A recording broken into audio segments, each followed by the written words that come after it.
film. Is it a movie, film, or a film? Is it a movie, Great movie, or a film? Fascinating Is it a film. movie, Love that movie. or a film? Haven't heard of that Is it a film. movie, It's my favorite or a movie. film? I'm a bit of a cinephile. Hey MFers, you're back for another episode of Movie.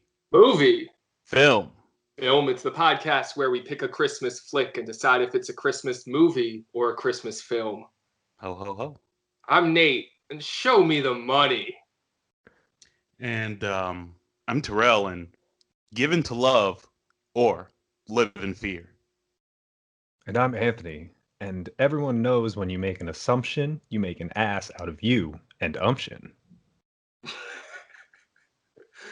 I don't know. Well, Nate's Jerry Maguire. Yeah. That was an easy one. Yeah. Yeah. I don't know. What's yours, Terrell? No Day But Today. Rent? Yeah. A James Bond movie? Yeah. It's Rent. True. The Christmas musical. And where's Assumption? Is that Tropic Thunder? Nah. Okay. It's The Long Kiss Goodnight. We just talked about that last week. Yeah. Well, we're doing Eyes Wide Shut today, and it's good to have you yet again joining us, Anthony. Yeah, it's good to be here. We are on video. Yeah. So you can catch us on YouTube if you want to see our faces or the 8 candles behind me because we're recording this on the last night of Hanukkah. Yeah. Before we get to Eyes Wide Shut, want to talk about Tenet, but try not to without spoiling it? Like, I feel like we shouldn't spoil Tenet for everyone, but we all saw it, so we got to talk about it. Right. Yeah. Yep. Yeah. So where do we start? Like, I how do don't- we start? I wish I could have seen it in IMAX. I see, the pandemic happened, and that's a reality. There's a reason why I didn't see it, but man, if I could go back in time, I'd see it in IMAX.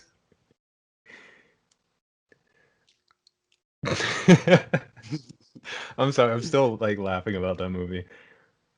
Yeah, you put it was big and LOL. dumb. What did you say? You put LOL for your review. It made me cackle. I mean, Yeah. there's a moment at the beginning when I just looked at Bob and I was like, what is happening right now? I was like, what is going on?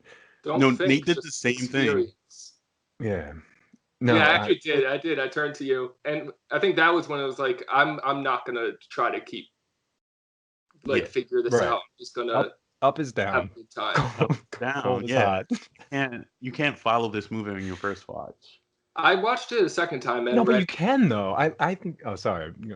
well, I just still have the same understanding after seeing it twice. Right. I think it's just all base level. It's just, I don't think there's anything deeper to it. Well, you could go onion deep in layers if you want on it to think about some implications of some things that we see. But Yeah, I mean, okay. it's like the Inception. It's like Inception. Yeah. He made a mix between Inception, Memento, and Dunkirk. It's And I just think it's huge and fun. Yeah, and I had a great time. Yeah. Nolan at his Nolanist. Nolan as Nolanist. And that sound. I really enjoyed the sound. Yeah. The scoring that Ludwig did for just those that bass, that thump that he put into it. It's just I tweeted this, but I was just it really just elevated all the action so perfectly in that picture. The action was great too. The action was great. It was in the trailer, so we could talk about the airplane. I think that's not a spoiler, right? Oh, because that was in the trailer. I don't remember, but it was. Let's talk about the airplane. If you don't want to hear about the airplane, skip forward a couple seconds, couple minutes. That stunt. Yeah, man. Oh, it's so satisfying. like, yeah, just I mean, it's just like just flexing, like just I can do this. Like Yeah, I the am scale. able to film this. It's a real airplane, and I'm just gonna actually crash it, Yeah, And blow it up. Yeah. film it on incredible. IMAX. Yeah. And then watching that scene in reverse was even better. Well, there's your spoiler right there. Yeah, well, we Oops. told him to skip. We told him to skip. Yeah, we did. We I warned was them. just talking about the fact that there was an airplane. Right. I But don't think I said too what? much.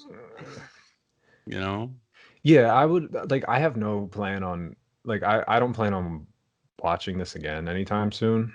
Mhm. But I probably will, and I think like just because I feel like Robert Pattinson is doing some stuff with his performance, and that I'm gonna catch. I enjoyed his performance more the second Yeah. time. That was one thing that changed. Okay. So that's really the only thing. Like, yeah. Okay, cool. Cool. I would like to talk about it a little bit more off the podcast. Oh, right. So we can act. Yeah. Yeah, so we could actually like really get into it. But yeah, Tenet has been released, guys. If you guys want to check it out in the safety of your home, you can do that now. Screw what Hollywood says. Screw them. Yeah. Your safety first. I've been continuing my Christmas movie watching. Right after Jingle All the Way, put in another classic, which I believe is my favorite Christmas movie, Home Alone. And we watched this together. I think you forgot to log it on Letterboxd. Oops, I did. I did. But it was your first time seeing parts of it, right? Well, yeah, I think so. Or maybe I hadn't seen it in so long that I just forgot it. I forgot like most of it, like before like the booby trap scene where he like sets everything up and then they like are fucking pummeled. It's really just like 10 minutes at the end. Yeah, 10 minutes at the Yeah. I was just like, yeah, I don't think I've ever saw this movie because I don't remember none of the pizza scene and him being like, oh, I wish everyone was gone, and then waking up and being like, everyone's gone, woo! Like I didn't remember any of that, so it was like watching it for the first time. And I enjoyed it. I mean, yeah, it's Home Alone. It's great. It's great. I like well, I've seen the second one more, so that's just my relation with it. Yeah. I like the part when his mom tells him to go upstairs and she doesn't want to see him for the rest of the night, and he says, "Oh, I don't want to see you for the rest of my life." Yeah. I like my favorite. I like the part where one of the first things he does when he realizes he's in fact home alone, he goes through Buzz's stuff and he finds a picture of his girlfriend. He goes, Buzz's girlfriend. Then he looks at the picture and he looks at the camera and he says, "Woof." Wolf. It's just perfect delivery and just a ridiculous line. Macaulay Culkin, what a legend. Yeah. And then I watched The Fellowship of the Ring, which I counted as a Christmas movie. Yeah. And my argument being, well, those movies were released around Christmas every year that they came out, if I remember correctly. Also, the first one, it has the snow at that one point. It's got a couple magic old men with long beards, very Santa Claus-esque, elves, a character named Mary, and themes that go along with Christmas. Mm-hmm. More so than like some of the edgy Christmas stuff I've watched. Fellowship seems to encompass the Christmas spirit really well. But I still haven't watched the other two. I'm holding off, I guess. I didn't know if I was starting like a marathon of the trilogy right then. Yeah. But it didn't happen. I need to do that. You watched that extendo edition? I did not. And now there's like now there's like a 4K re-release, right? Where he like did some stuff to it. Peter Jacks. Oh, I don't know what he did to it. I did watch it in 4K though. I'm hearing all about this It looked great. New Edition, Candy Girl. Yeah, that's great. Yeah. Thanks for your support in my calling it a Christmas. I support you watching Lord of the Rings at Christmas time. That's an amazing thing to do. Didn't it It was come my out first- around Christmas? Yeah, right. That's Yeah. what Originally? was saying. Yeah. Yeah. It was my first time watching it since the Hobbit movies. I think I only saw the first one, Mhm. and decided, okay, I'm not doing this trilogy. Yeah, I stopped at the second. The Lord of the Rings still so good, Uh-huh. so good. Yeah, I like Fellowship the best. Same. It's one of the rare. I feel like a lot of trilogies that like the second one Yeah. is very good, but I think they got it right away. Very consistent though. What'd you watch? Who's you? You or Just you? Whomever I watched think it's the general you. Oh, just you. I watched on Nate's recommendation, Lovers Rock, which is part of Stephen McQueen's Small X anthology on Amazon Prime. And you were right. I enjoyed it. Like a lot. Like I was blown away by it. When I first started it, I was watching it.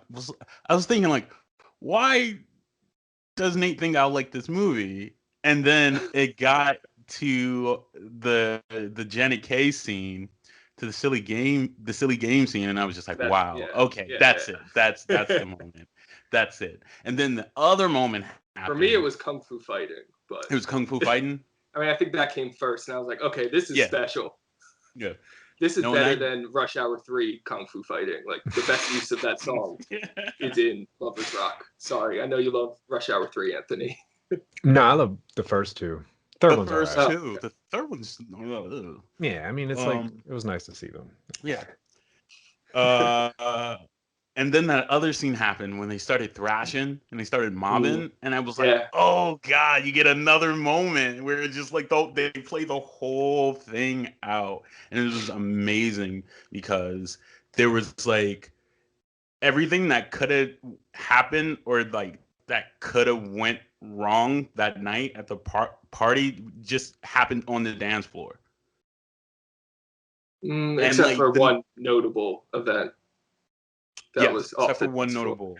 Yeah, but most of it took place on the dance floor, and all that aggression and all that love, all of it was taken out on the dance floor. It was really cool to see, and satisfying to watch, really. Yeah, the scene with that one guy, and he's just got like the bottle and the cigarette, and like he's like got it out for anyone, but then I don't know. And then someone comes by and thinks they're gonna fight, but then he offers the joint to him. Yeah. And then he like just starts nodding. He's like, okay. Yeah. It's just such a mood. That movie's just a mood. It is. It made me want to party. It made me want to dance. Oh. I like haven't partied or danced with people all year, so I was just like, oh, I miss this. Yeah. Nice. How about you, Anthony? I watched First Cow. Hey! Yeah. We're gonna be doing our best of the year in 1 or 2 weeks. That's gonna be on my list. Yeah, that's definitely on there. I'm working on the placement, but tell us about First Cow. Oh man, like just so touching and like simple, like it's like so simple and just not really like it's just showing you a lot, like not really like telling you anything, you know what I mean? And it's kind of about simplicity, right? Yeah, which makes I don't know, it's just it's done perfectly, that story. Really? Yeah. How do you feel about the accusations of cow baiting in the marketing materials? Where cow they call baiting? the poster doesn't have any of the stars, just the cow. And the cow isn't in it that much. Yeah, she's mostly not, stick around with her human characters. Right, but it is a beautiful cow, so I guess. And the only cow, I suppose. Yeah. So, It's very important, Cal. Yeah, good Toby Jones performance. Right. Yeah, he's And good. it made me want like baked goods, Yeah, like a lot. yeah, a good food movie. Yeah. Yeah. I gotta rewatch that one. We watched Host, the Oh yeah, I the saw. Shudder original. Did you guys like it? Yeah, Wait, first, Yeah. did you watch it? Did you watch it on a computer, like on a laptop? I should have. Oh We man, watched it on our projector. You have the right computer for that, Nate. Yeah, I know. You do. you should have done that. You got That the right would have screen been for it. scary. It's That's a great way to experience it. Yeah, it's a Zoom horror movie for those who haven't heard of it. Takes place on a Zoom where a group of friends try to have a seance because they're idiots. A digital seance. Yeah. About midway through, I was a little disappointed because it was hyped. Host has gotten a lot of hype since its release. I guess it was made during quarantine because they do reference the pandemic. But not in a way that I found very irritating, which is how I find most topical content these days. But then once stuff started going down, I was pretty satisfied. That moment, right? The moment with the noise that I mentioned in Oh yeah, the text my review. message. Wasn't that good? I don't know. Yeah. Something about that really got me. Like I was like, oh, this What is moment? just a great detail. Yeah, the sound design was good. Like when the lights like surged, you hear, Mhm. you know, the sound, the frequency. If you're like listening to music or something or recording, when you get a text. You're receiving a message or something. Mhm. It's like this very specific sound, and that happened when there was like spooky interference. All right. Do you think this was the cyber ghost from Scooby-Doo and the Cyber Chase? That was one of my favorite Scooby-Doo movies. That would be a good Oh, crossover. man. Yeah, it might be. Post 2 Cyber Chase. I enjoyed it. It reminded me of Paranormal Activity, like the feeling of watching that for the first time, and I think it also borrowed a lot from that, like with the baby powder and all that. It felt like it. I kind of wish they didn't show whatever it was face for some reason actually seeing it disengaged me or took me out of it a little bit because I was more scared at what was in my head, Yeah. not actually seeing it. But then once they kept showing it or whatever his face, I was just like, oh, whatever. That's what it looks like. Okay. I forgot that happens.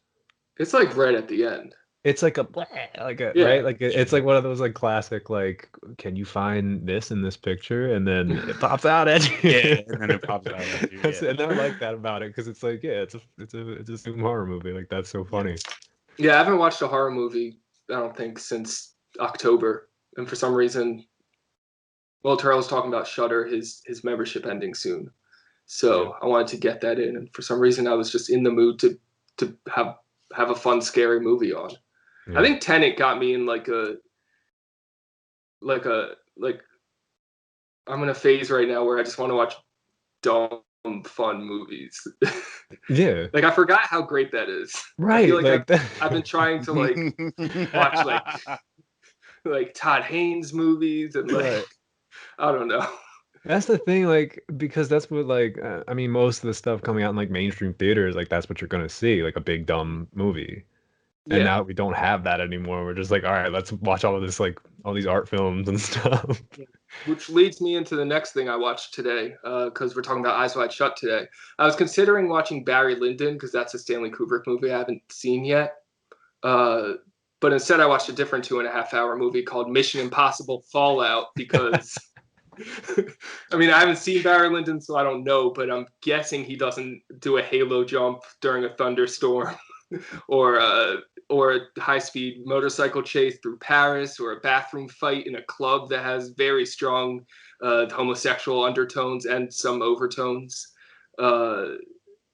The helicopter, just all the set pieces are so good, and it's all set pieces. Mm-hmm. That movie's one of the best action movies. Period. It's phenomenal. Yeah, it's amazing that at 7, that it's Six. it's that good. 6, that it's that good. Just mind-blowingly good. Just like the stunts and the cinematography, like them jumping out of the plane in the storm, just looks so good. Do you think Tom Cruise really deserved an Oscar for that?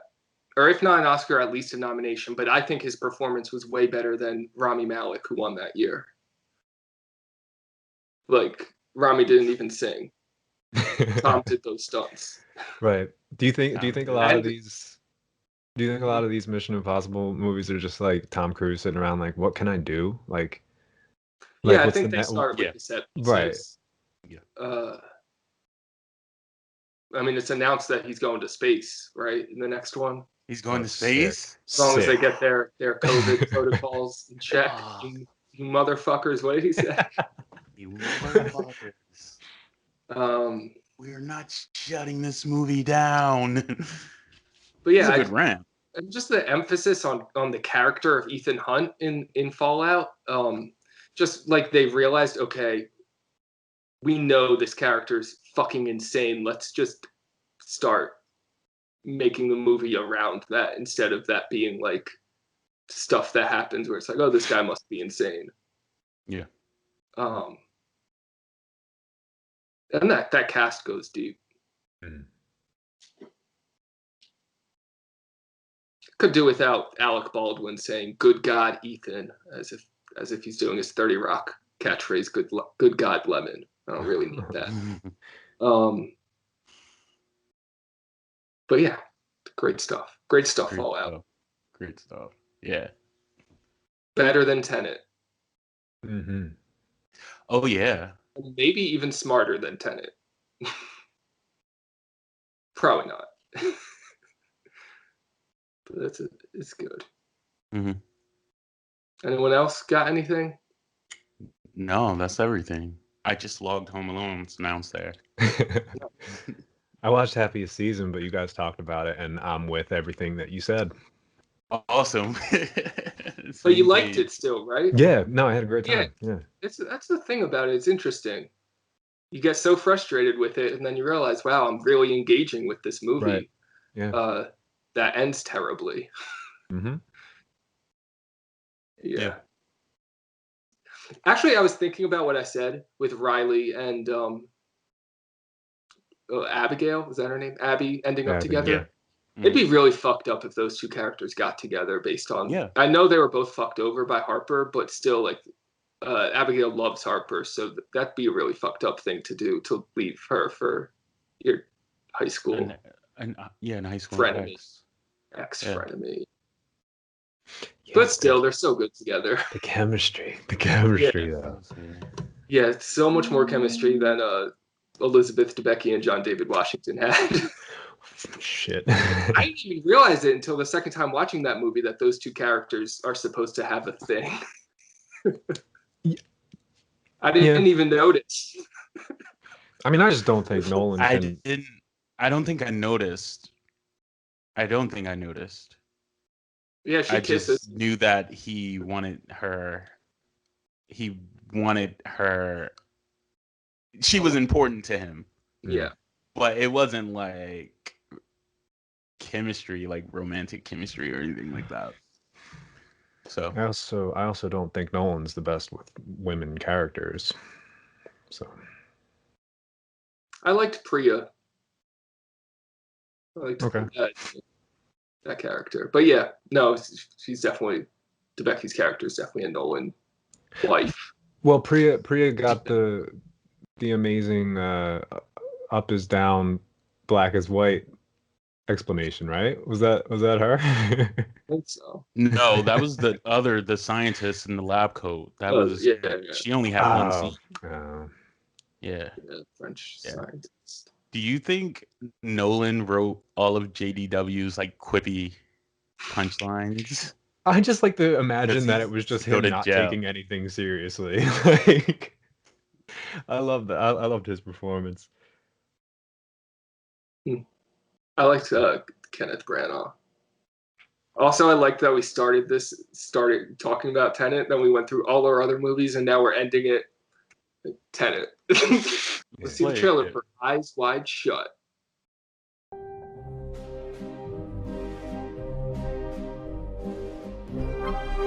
What's the big mystery? I have seen one or two things in my life, but never anything like this. You know there is no way on Earth you're going to leave here tonight without taking me with you.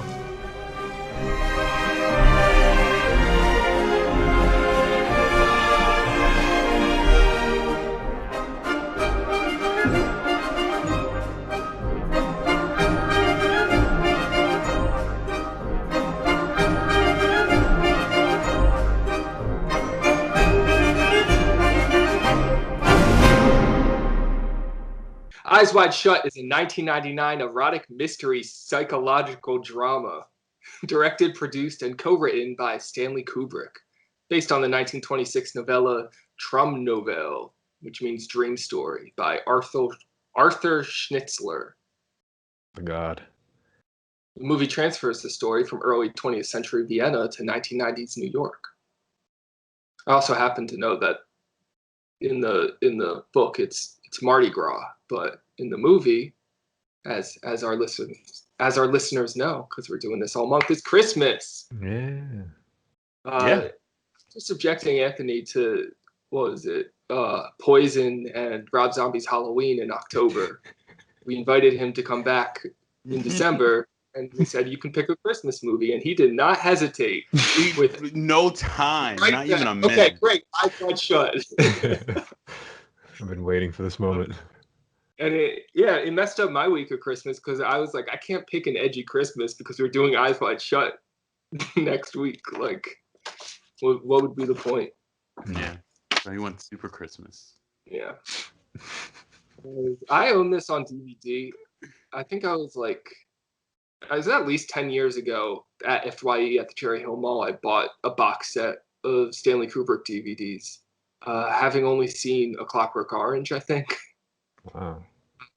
But just knowing that he was like this figure in filmmaking and just being like, okay, I'm going to be a guy that's into films and I'm going to watch these. But I haven't seen Eyes Wide Shut all the way through until yesterday. Wow. Tried watching it when I was younger. Didn't make it through. Didn't understand it. Was very bored. Relatable. When was the first time you tried? I remember I was 15. It was at summer camp, and I suggested it as a movie that me and my group of 15-year-olds should all watch together. Yeah, that And sounds.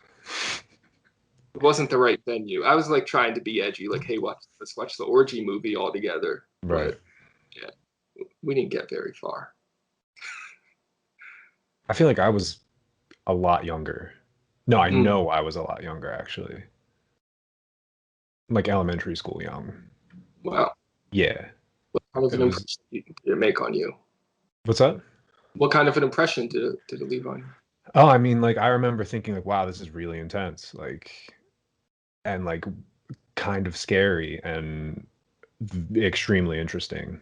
And it was with my brother's like 3 years older than me, so like it was like him and his friends were over, and I guess it was like a young like horny kids, like they were like, oh, let's watch the orgy movie, like he said. Yeah. And then it ended up being like me and like one of his friends still awake, and we finished it, and I was like, I just remember thinking like this is it, like this is something that I really am into. Nice. So I guess it kind of like influenced the way that I like view things, I guess, like view film. I don't know. That's something stupid. Nicole Kidman said in her interview. I watched some not behind the scenes, supplemental material. And Kidman says Stanley changed the way she thinks about filmmaking. Yeah. Interesting.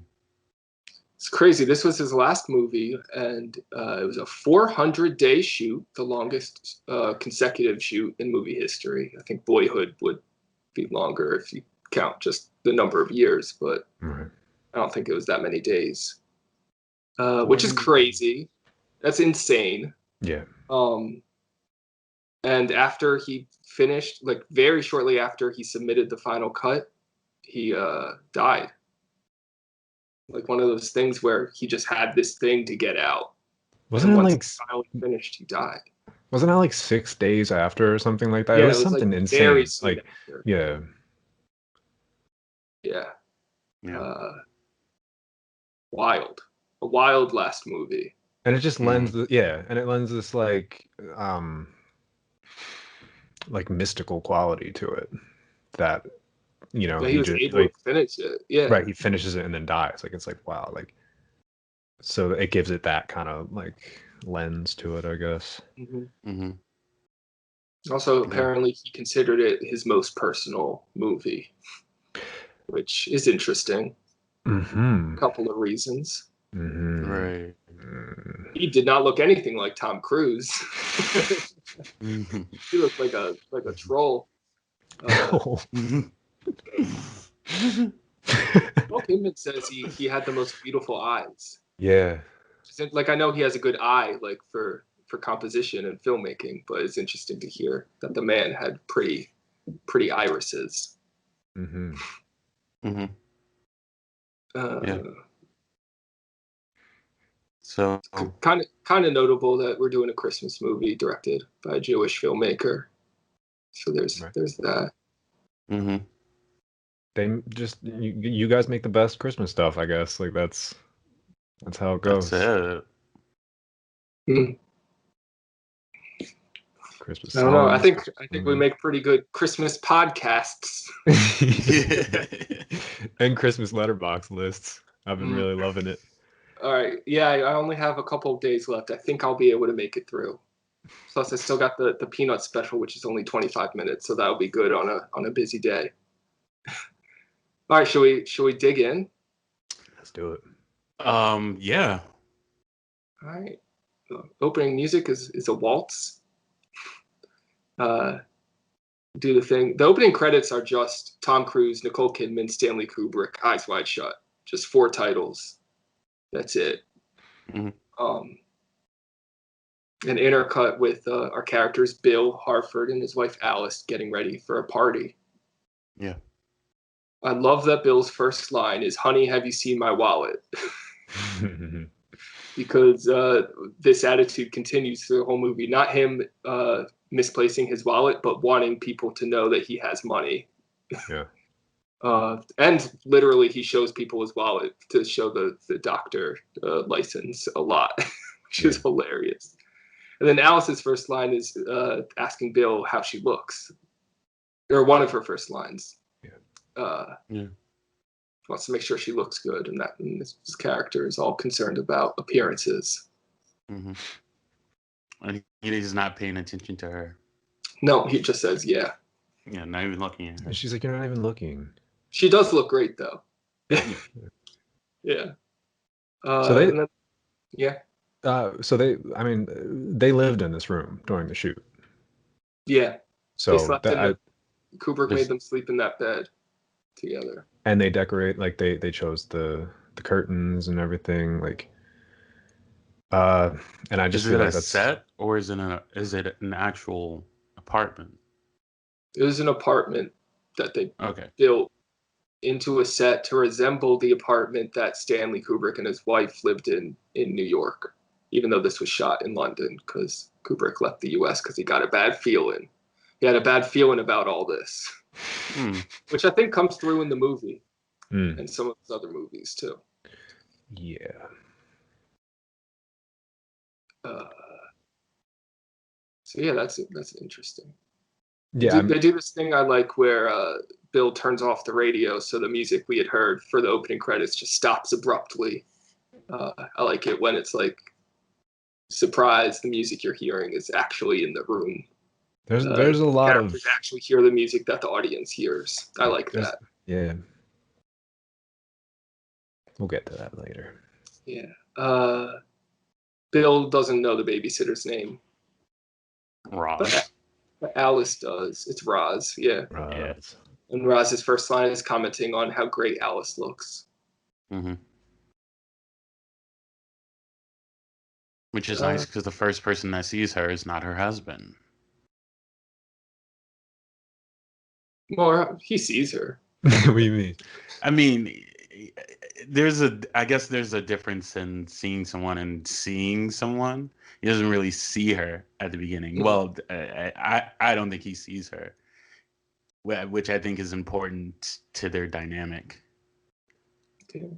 That's deep, man. So they're off to Victor's party. What's his last name? Ziegler. Ziegler, I think. Ziegler. Yeah, played by Sidney Pollack. Yeah, this is one of those good transitions. I like the transitions in this Oh movie. yeah, good transition. Which one's I didn't write down this one. What is it? Oh man, I didn't write down specific, but it might have been a couple of those dissolves I wrote down, like what it dissolves into and how amazing it is. Yeah, I just wrote transitions. Mm. Very vague notes going on in here. That's so Victor compliments Alice's looks also. Though apparently he'll say that to anybody. And then he thanks Bill for the recommendation for the osteo whatever specialist.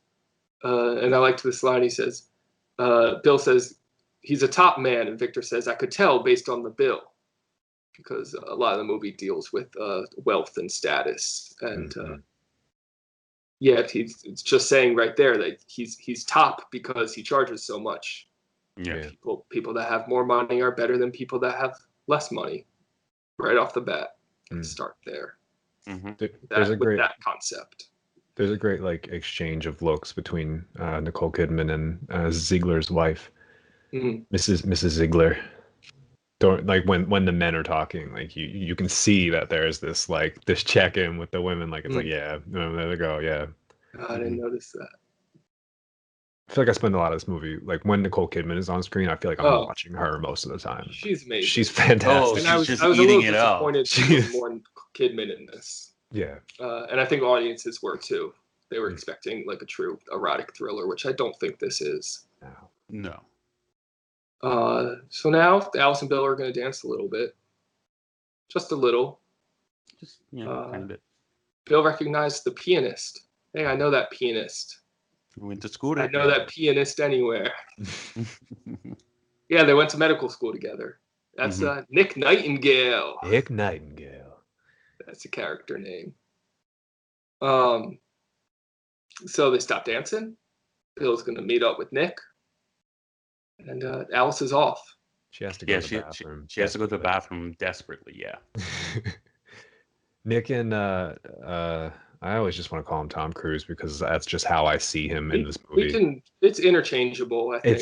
That's part of it. It's honestly a little Tom and Nicole, and then a little Stanley, and then a little of whatever that novella was. Right. Mm-hmm. Yeah. They have a great. He and Nick have a great handshake. Mm-hmm. It's a very good specific detail. Terrill and I had a good specific handshake that we that we did. I like noticing things like that. Cool. So yeah, their catch up is short. We don't spend a lot of time. Yeah, once a doctor, always a doctor. Never a doctor, never a doctor. Never a doctor. Yeah. I like the line because Nick did drop out of medical school. He said, "I don't understand how he could walk away." And Nick says, "I do it all the time. It feels great." But it really sets up the character of Bill, that this is a man that doesn't quit. Right. And that's important because he runs into some situations where he's told by many people to quit, but he won't. Mm-hmm. Yeah. Mm-hmm. Nick says, "I'm playing at the Sonata Cafe this week, so come drop by." And he says, "I will." Note that. Nope. Alice is alone at the bar where she said she would meet her husband, but there is no husband to meet. So instead, she's kind of scooped, if you will, by a distinguished older gentleman older Hungarian man. Yeah, older Hungarian man who seductively drinks her drink. He takes her drink, and it's so weird. It's very creepy. It's a power move. It's so weird. Power.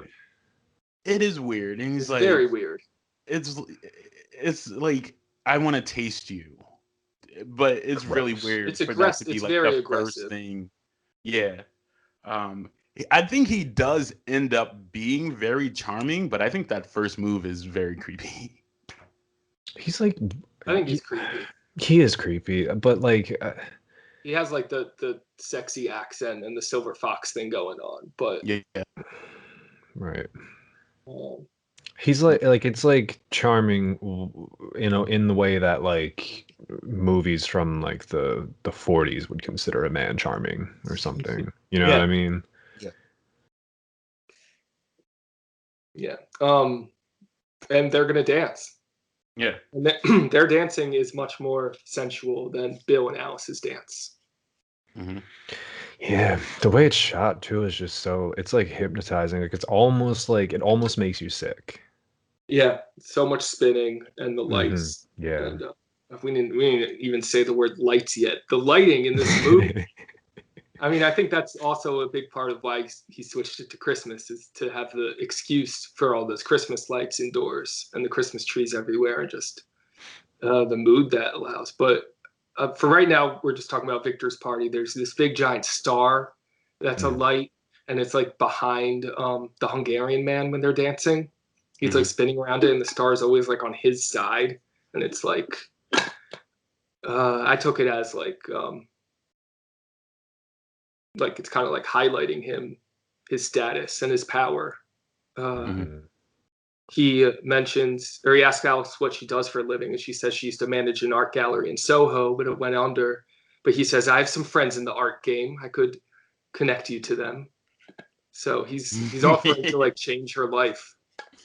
Yeah. Just because he's into her and thinks she shouldn't be married. This is yeah.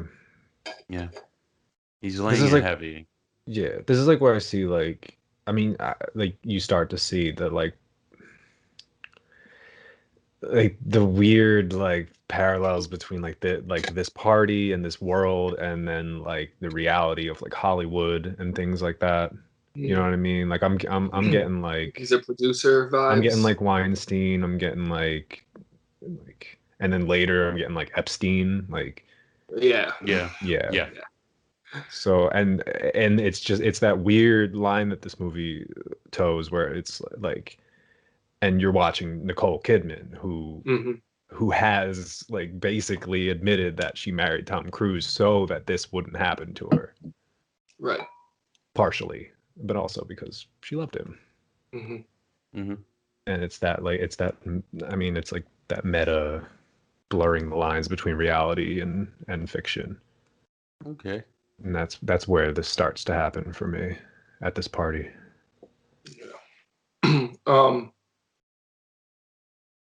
But then she looks over while they're dancing, and she spots Bill, and he's got two models that he's talking it up with. Yeah. And then we cut to that to see what's going on over there. This movie really, yeah, and the way that they're like, slithering the entire time. I was talking about that. I was just like, how did Stanley direct them? Like, what was like? You're not doing it right. What was it? Yeah, It was just like the guy kept moving. Yeah. I'm glad we're doing this one on video. So it's like all three. It's all three of them too, and it's like Tom's rocking back and forth, and they're like slithering, and it's also really highlighting how short Tom Cruise is. Yeah, this movie is like one of the last movies to not pretend that Tom Cruise is taller than he is. Yeah. I appreciate that. Because I'm watching Mission Impossible. I mean, he looks older, but also he looks like a foot taller. Oh, that's another thing. I'm sorry, I have to go back to Tenet real quick. Yeah. But that, I mean, Elizabeth Debicki is 6'3". Yeah. And it's so, like, I don't know if it's slouching. Like, yeah, like, it's just so obvious how they're filming her with men. You know what I mean? Like, to make it like, and like the distance between her and someone who's like closer to the in the frame. Like how far away they have to make her. Right. And it's just like, I that was so distracting in that movie. And like, I don't know if it was like, do you think that was a character designed because of her situation? No, I think it was the height. Okay. I mean, like the part Like scene they where were she's trying to standing make her at the door small? would be like a character thing, kind of like she was in this transitional spot and like kind of wedged into a narrow place. Mm-hmm. Mm-hmm. But yeah. So yeah, Tom Cruise is short, and he's talking to some models, and they're slithering around. They're slithering around him. And there's this Yeah. sequence where he gets one on each arm, and they do like a little tour around the set. We get to see all the holiday lights and the. It's like it's such a goofy that walk, like just Walk. the camera, model on each arm. Yeah. They're just being like, "You're a doctor, huh?" And he's like, "Yeah, I'm a doctor." Yeah. He loves telling people that he's a doctor. They were into him before he told him that. Mm-hmm. Yeah. He asks where they're leading him, and they say where the rainbow ends. Yep. That's like our first little like fairy tale ish line that continues through the movies, where it's almost like a storybook, or I guess naming the wife Alice is a reference to the Carol book. But yeah, where the rainbow ends. Don't you want to see where the rainbow ends? Mm-hmm. But that's interrupted. Yes. Because this man in a suit comes up to Bill and was like, "Hey, I need you upstairs or wherever for a moment." So he has to break away from the horny women, the horny models. Yeah, the camera stays on him when he's going upstairs. The stairs have the most beautiful lights because it's just light bulbs just next to each other covering this whole giant staircase. And then the shot, it's like from afar. I guess it's where the models would have been standing from, looking at Bill following this man up the stairs. And it's like he's ascending to like another level by being invited upstairs. Gets to rise above. But then we see the scene he's being called into, because we cut to Sidney Pollack putting his pants on real quick, getting those suspenders over the bare torso. I like that look. Yeah. And we see a naked redhead woman passed out in the chair. Yeah, beside him. How you fuck a woman with your wife at the party? That shit happens. Yep. He's just like, "Excuse me, honey, I'm gonna take a call upstairs," and then you're just banging this lady upstairs and doing drugs. Yeah. She took Snowball because 'tis the season for heroin and cocaine. I like how he says there's a snowball or a, what does he say? Or a speedball, or whatever they're calling or whatever it is these days. Yeah. Yeah. Coke and heroin. So Bill tries to get Mandy to open her eyes. Yeah. He's like, "Open your eyes." He says that a couple times, which is interesting because the movie's called Eyes Wide Shut. And then he says, like, "Look at me," like 5 times. Look at me, look at me, look at me, look at me. There you go. Yeah. Yeah. And then we cut to Nicole and the old Hungarian man still dancing. I mean, Alice. Interchangeable. Yeah, it doesn't matter. She's messed up. He invites her upstairs to see the sculpture gallery because he knows she likes art. And then she very slowly says, "Maybe not now." Yeah. Her delivery in some of these scenes, like my husband. Yeah. Just the movie's so slow, so deliberately slowly paced, and Alice is just, the delivery of her dialogue, just, you're just hanging on her every word, and it just comes off so slowly, and it lulls you into like a state of hypnosis almost. Yeah.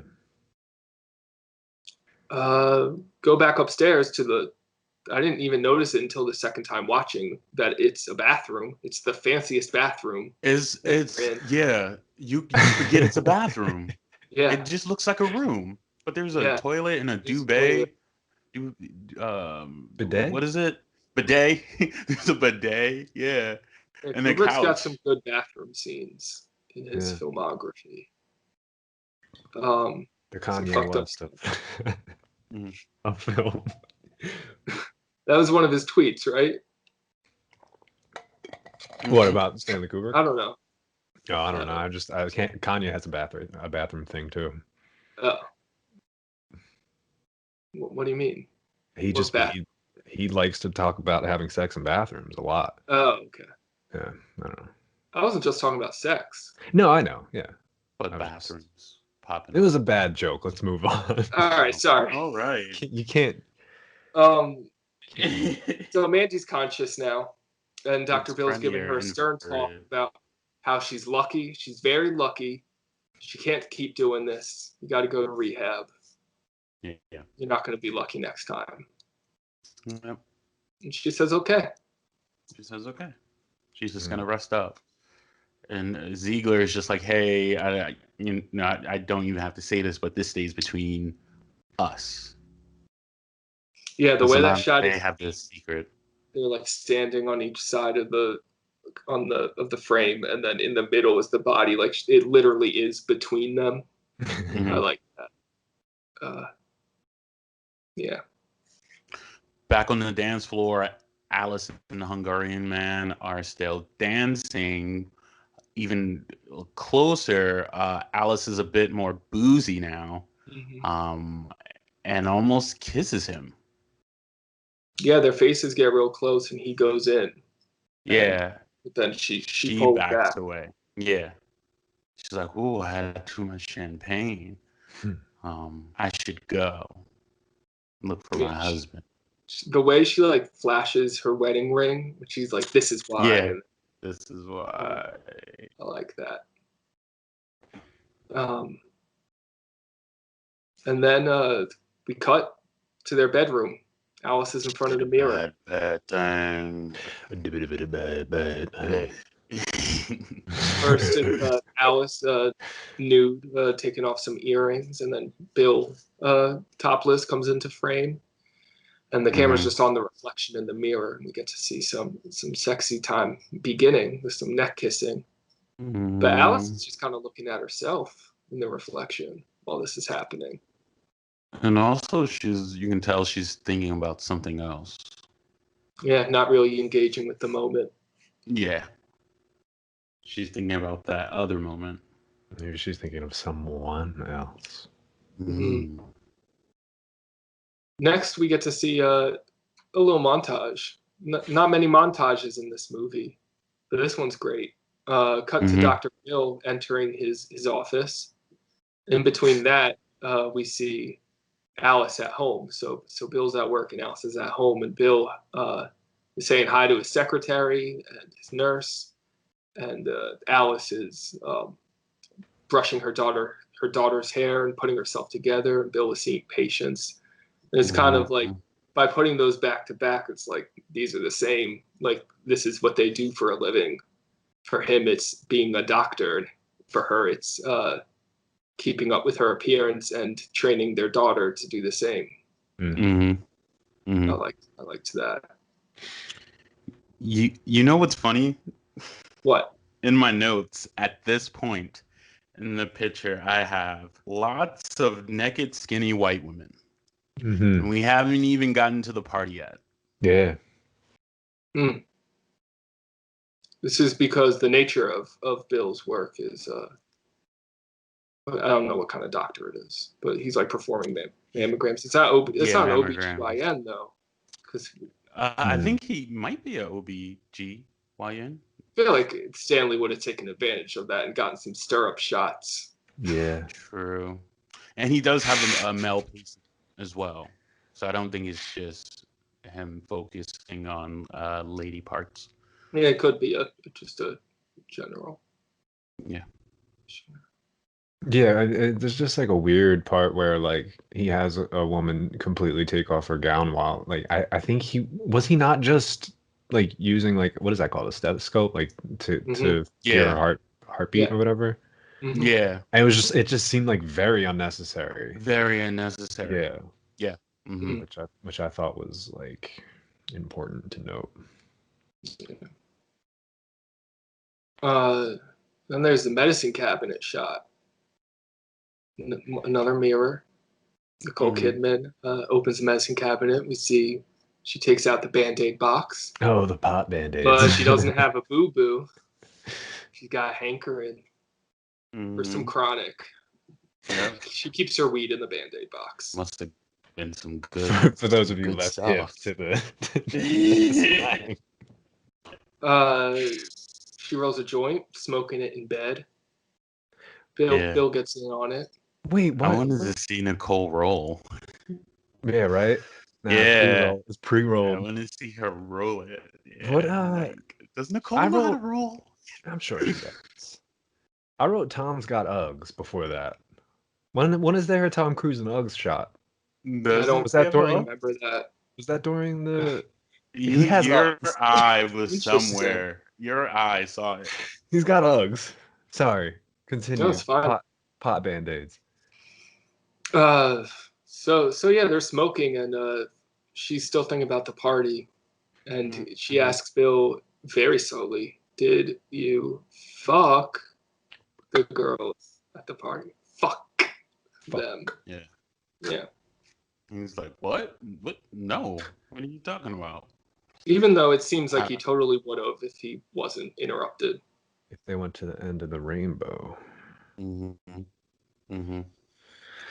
But no, he explains what happened, how he was called upstairs, and there was a little situation. He doesn't explain the that's pretty much situation. it. Yeah. And so he asks her what was she doing with the guy downstairs, and she explains that they just danced, but he wanted to fuck me then and there. What? Oh no, I made the sound. Oh, okay. Yeah, no, go ahead. Oh, I was just gonna say this titillates Bill. He says it's understandable. It's understandable. He's pretty turned on by the idea that someone else is turned on by his wife. I think that makes him feel good in terms of his status as someone who has a desirable partner. Right. I think he's more thinking about it as himself than about her. And this kind of triggers Alice. She backs away quickly. She does a little whoa, wait, and then she gets up. And then there's this shot with her standing in the door frame. Talking about door frames. It's lighted with the yellow light of the bedroom in the foreground and the blue light of the bathroom in the background. It's great. Yeah. And now we have our guys are like this, women are like this. We're doing what was that Vivica movie? Two Can Play That Game. Yeah. Yellow Two Can Play That Game conversation now. Yeah. Including the sample from Frank Ocean's Love Crimes. Yeah, when I was watching, I was like, "Oh, this is that sample," and I even have to say what it was. It's crazy that crazy that Kubrick just bit Frank Ocean like that. Crazy, no more originality, right? Like, where is real it? Recognize real. I guess Hollywood needs good new ideas. So we got this big argument now. Bill accuses Alice of the pot making her aggressive, but she says it's you. This pot is making you aggressive. Aggressive and boozy. I love the blocking of the scene, how Tom is just in bed the whole time, being like, what's happening? Because he just wants to fuck. Yeah. He thought they were going to smoke weed and fuck, and now he set her off, and he doesn't understand why she's being aggressive. Meanwhile, Nicole is like walking around the room. She's going in all these different positions, always perfectly framed, though. And she gets some monologue. Oh, the monologue is delicious. If you men only knew. Like, the delivery of that line is so good. It's just like... it starts off like real aggressive and then it gets real threatening and real like scary and you're just like, oh, like she's saying like how I'm getting ahead, but she's talking about how she almost threw it away, but I felt like this monologue could have been enough to like throw it away. That's how like scary and deep she got with like her like revealing her fantasy to him, you know? Yeah. I didn't understand though. It just seemed like she was picking a fight with him. I was just Yeah. like I was just like, so okay, your man is not jealous. That's that's great, right? Also, he has security in the fact that you won't sleep with anyone because you're his wife, which yeah, I mean you shouldn't and he shouldn't Well, he because you says guys are all women are married. inclined to fidelity. He says some pretty Well, sexist Right. comments. that's where he messed up. But Well, and to begin with. before he said that, she was like snapping on him about just him being okay with someone wanting to fuck her, Yeah. not being And jealous. she was definitely making like leaps that weren't very logical. Yeah. And it's just an illogical argument all around, like on both sides. Like it's just like they're not making any sense. Mm-hmm. And they're both drugs. stoned. Yeah, they're both stoned, and they're like, it feels like they're not really even listening to each other. No, At first, they're not. They're just talking. But there is a point where, and I don't even know how it even got to this point, but where Nicole Kidman starts to make sense. right? And Tom Cruise is wrong. Mm-hmm.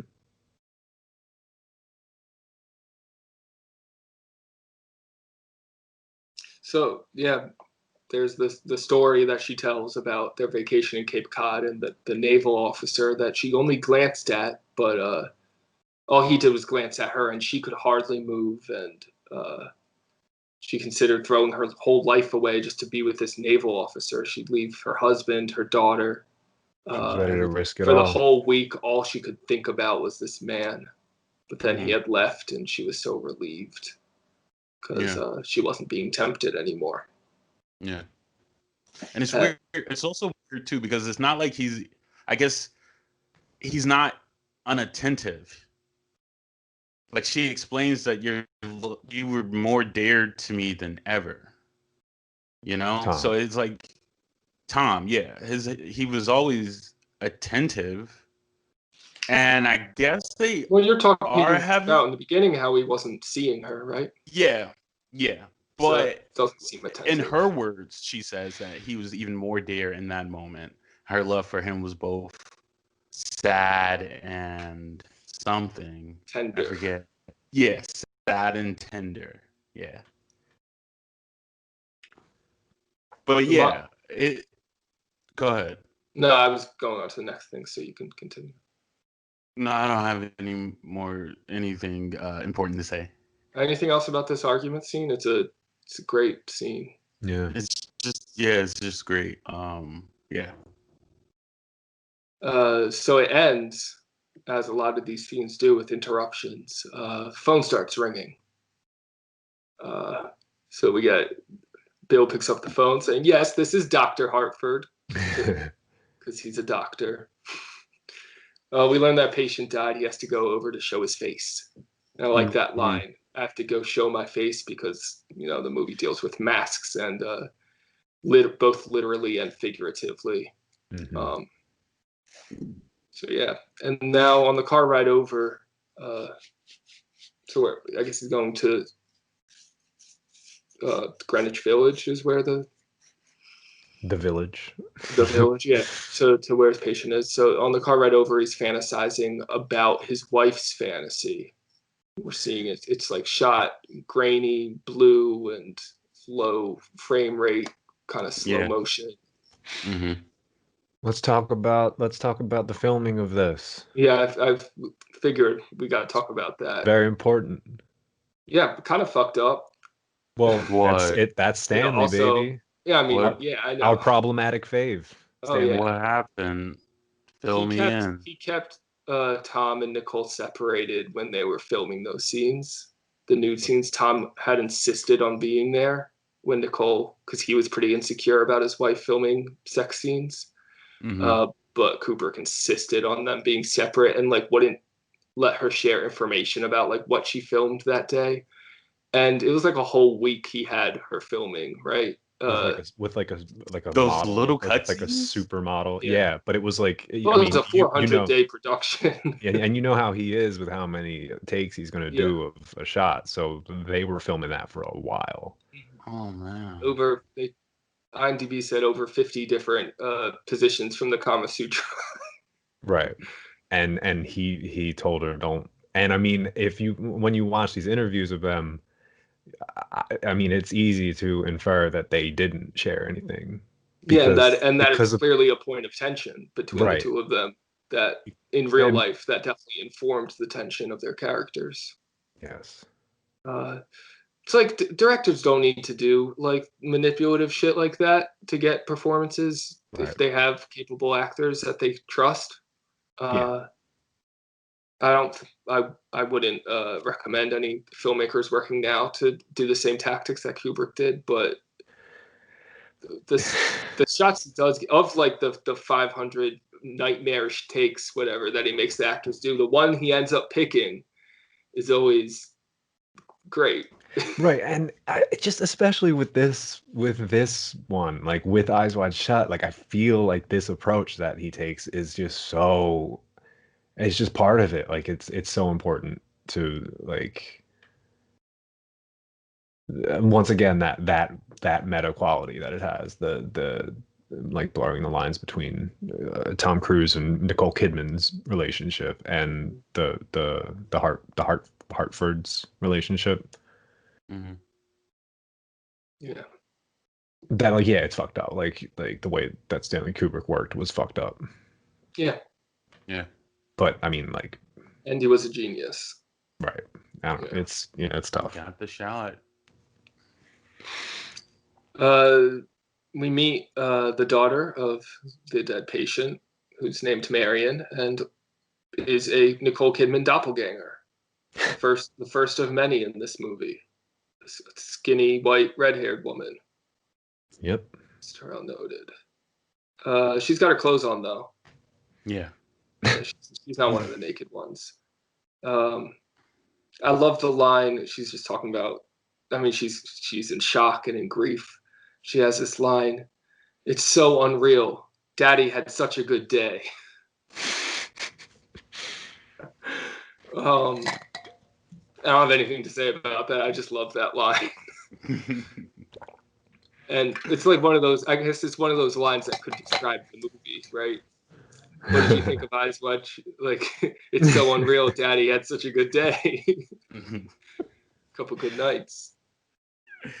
Also, this one's a little more poignant. She says, "I was more afraid of the way it was going to happen than the death itself," which ties into the whole movie being kind of more about the foreplay than the intercourse. More about the way it's going to happen than the actual happening, which, spoiler alert, there's not really sex in this movie. Over the shoulder sex. You see some in the background, but doesn't really look like sex.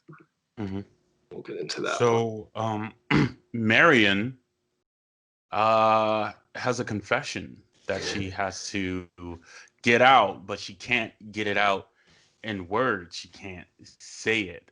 So instead of saying what she's feeling, because she also says right before is that she's moving away with Carl. Carl is her boyfriend at the moment, fiance, and she's going to leave New York and go to like Missouri or Minnesota or one of the Michigan. I was about to say one of the M's. And you know, he's encouraging her like, oh, it's gonna be nice for you to like get away and start over and all that. And so she's just like, oh no, I'm gonna leave and I'm not gonna say what I've been feeling. So she just leaps in for a kiss, and she kisses Bill on the lips, and then confesses that she loves him. And then I was like, at that moment, I was just like, was his wife right? Like it was just like instantly in the next scene where she was proven right in her like hypothetical scenario where he was like filling up on a woman and she would be thinking about sex. You know, Bill says that in all our interactions, we've only talked about your father, Mm. Mhm. but she loves him. So in all those interactions, she was thinking about him romantically and sexually. Yeah, really. It also mirrors his wife's confession, the whole story about the naval officer, that Right. she wanted to run away with him, leave Yeah. everything, go with this man. Hmm. So now, in a way, Tom's in the position of the man he's envious of. Right. And it's just like he's so naive that like he never even like considered that that would be possible. Hmm. Yeah. Or Even though he looks like Tom Cruise. right, exactly. Like And then in comes Carl, who's just a taller Tom Cruise with glasses. Yeah. And it's hilarious how much he looks like Tom Cruise. But she likes They the shake short king. hands. I like this. They shake hands, Bill and Carl, and this is like for the first time in a while since like the beginning of the scene, we get to see the corpse returning into the frame. When it was just Bill and Marion talking, they were off to the side, so the body wasn't in view, and it was this weird, passionate, grief-stricken moment. And now you could say cock blocked by Carl or saved by Carl in the moment. Yeah.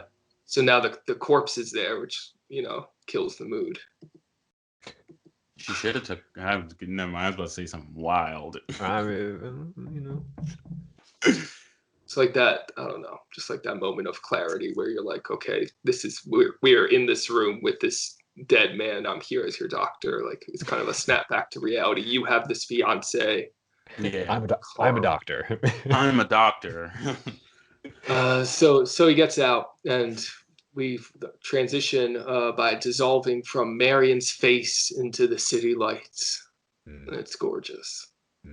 And Bill's taking a walk around the city, and everything's very sexual tonight. Yeah. Yeah. What's up with that? He sees some people going at it, kissing, butt grabbing.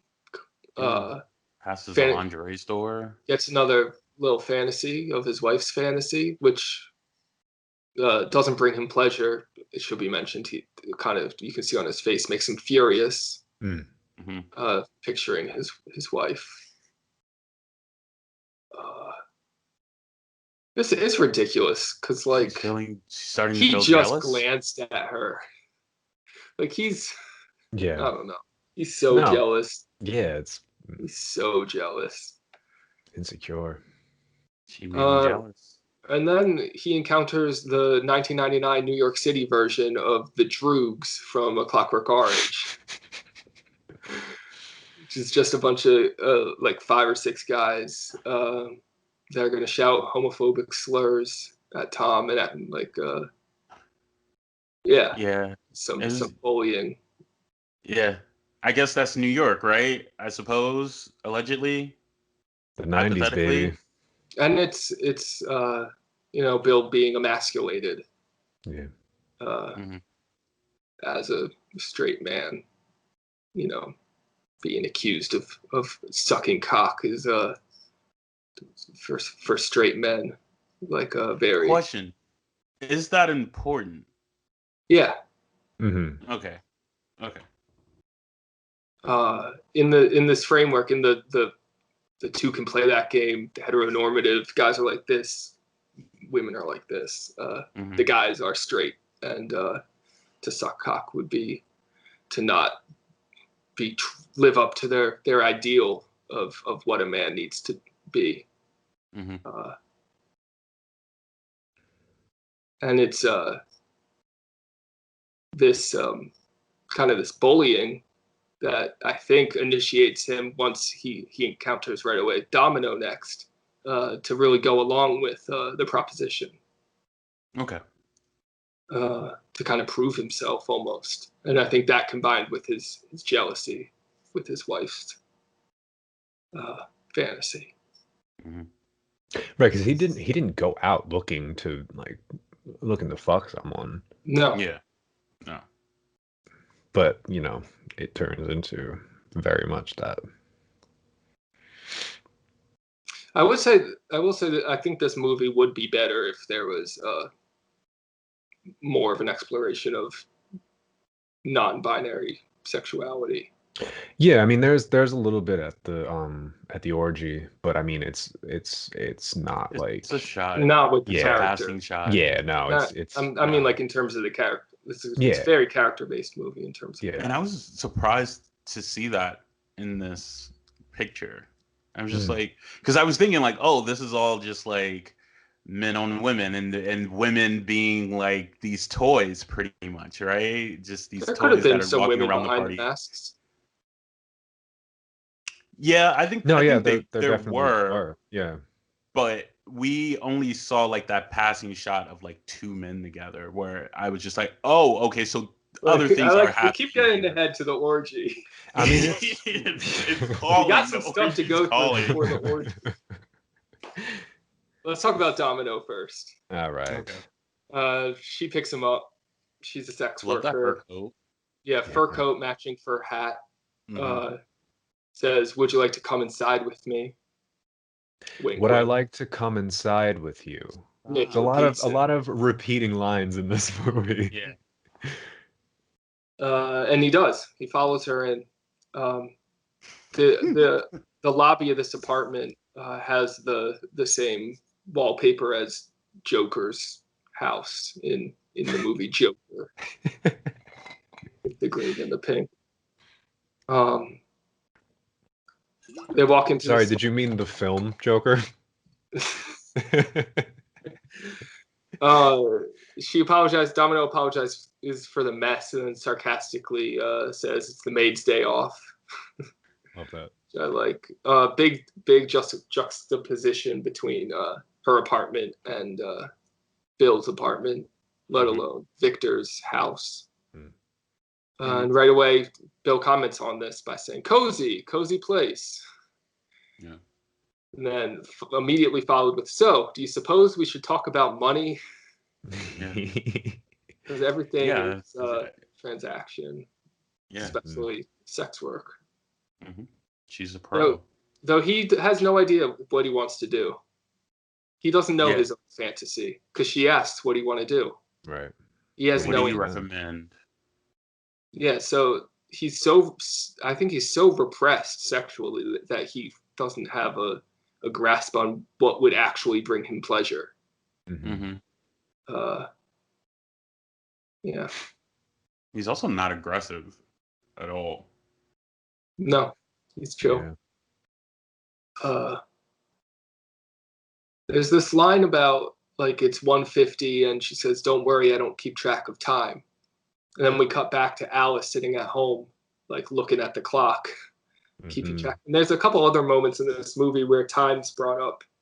I guess I only noticed it the second time right before we recorded, so my thoughts aren't fully formed, but I think it's saying something about taking other people's time and I don't know. Maybe as we continue on. Yeah, we'll get to it. Yeah, we'll flesh that out. Yeah, maybe. Mm-hmm. We have this close-up on Bill and Domino kissing. Mm-hmm. It's a nice close-up. But it's interrupted. Yeah, another interruption. Another call, yeah. And then the shot cuts from that close-up of both their faces kissing to this really awkward wide shot. It's like from the other side of the bed, you see their backs. I love the way the mood, the buzzkill is always shot really well. Mm-hmm. Like it really takes you out. The whole movie is just over and over again. You get close to this seduction and this foreplay, and they get close to consummation, and then something always pulls you out. And this time it's Alice calling. Yeah, checking on when he'll be back from his doctor visit. But he lies and said he's going to. It's going to be a while, so don't wait up. Yeah, I have 3 things to say about the staging of this phone call. One, Alice sitting at her kitchen table. The way the TV is angled, it looks cool, but I don't think she can see what's on TV. No, No. it's for us. It's definitely Yeah. for the viewer. 2, did you see that intro to sociology book in the foreground in Domino's when Tom's taking the call? I feel like that's whenever you can like clearly read the title of a book in the frame. It's definitely put there on purpose. Yeah. Mm-hmm. I feel like that's him kind of saying this isn't just about sex, what I'm exploring. And then just Bill taking the call. This is my last thing. He's standing directly like facing the wall, like with his face like an inch to the wall while he talks to Alice, almost like positioning Alice as like this obstacle in his way to actually achieving the pleasure or satisfaction he wants. Mm-hmm. I liked that. And it's just weird to see someone just facing the wall like that. Right. And there's also like shame to it too, like when you're told to go stand in a corner, like Yeah. yeah. Like that childhood timeout. Mm-hmm. Yeah.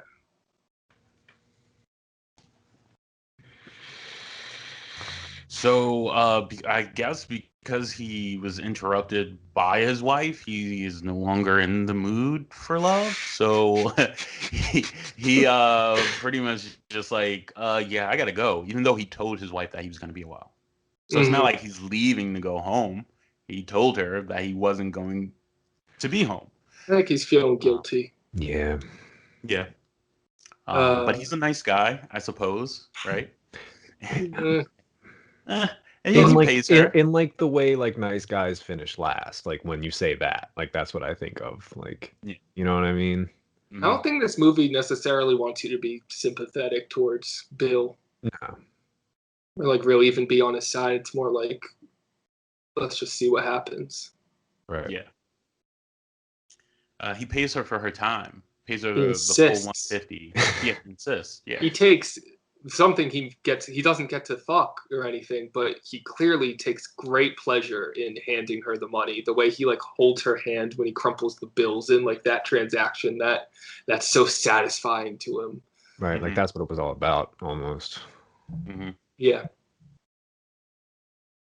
Now he's walking outside again, and we hear some jazz music, and he passes by the Sonata Cafe. I love this reveal. He sees this photo of Nick Nightingale on the keys outside.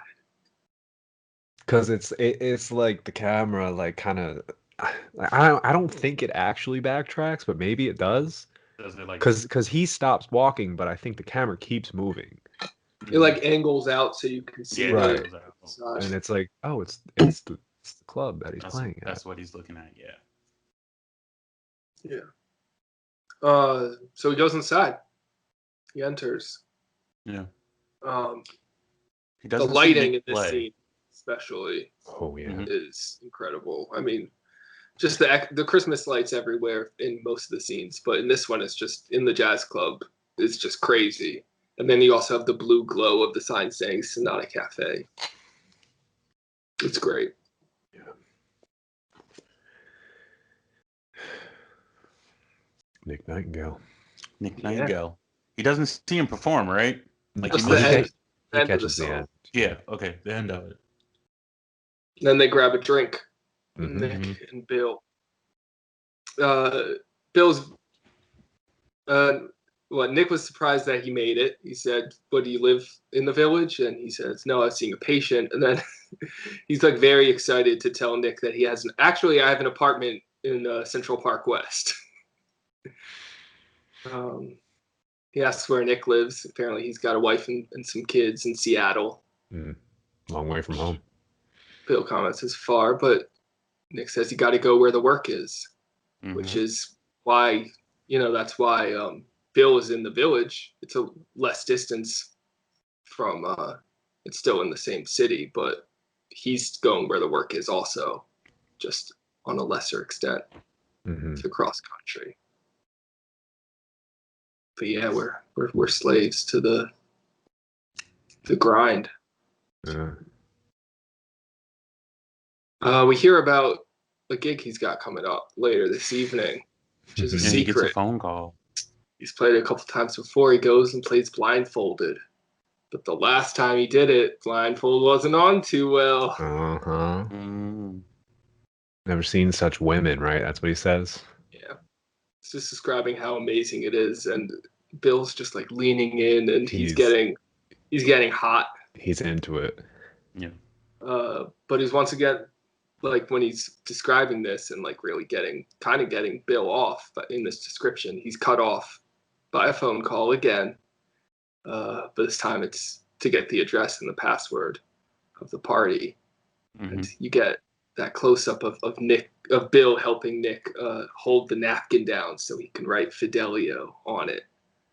See the hand, like, I'm gonna help you get this down. Yeah.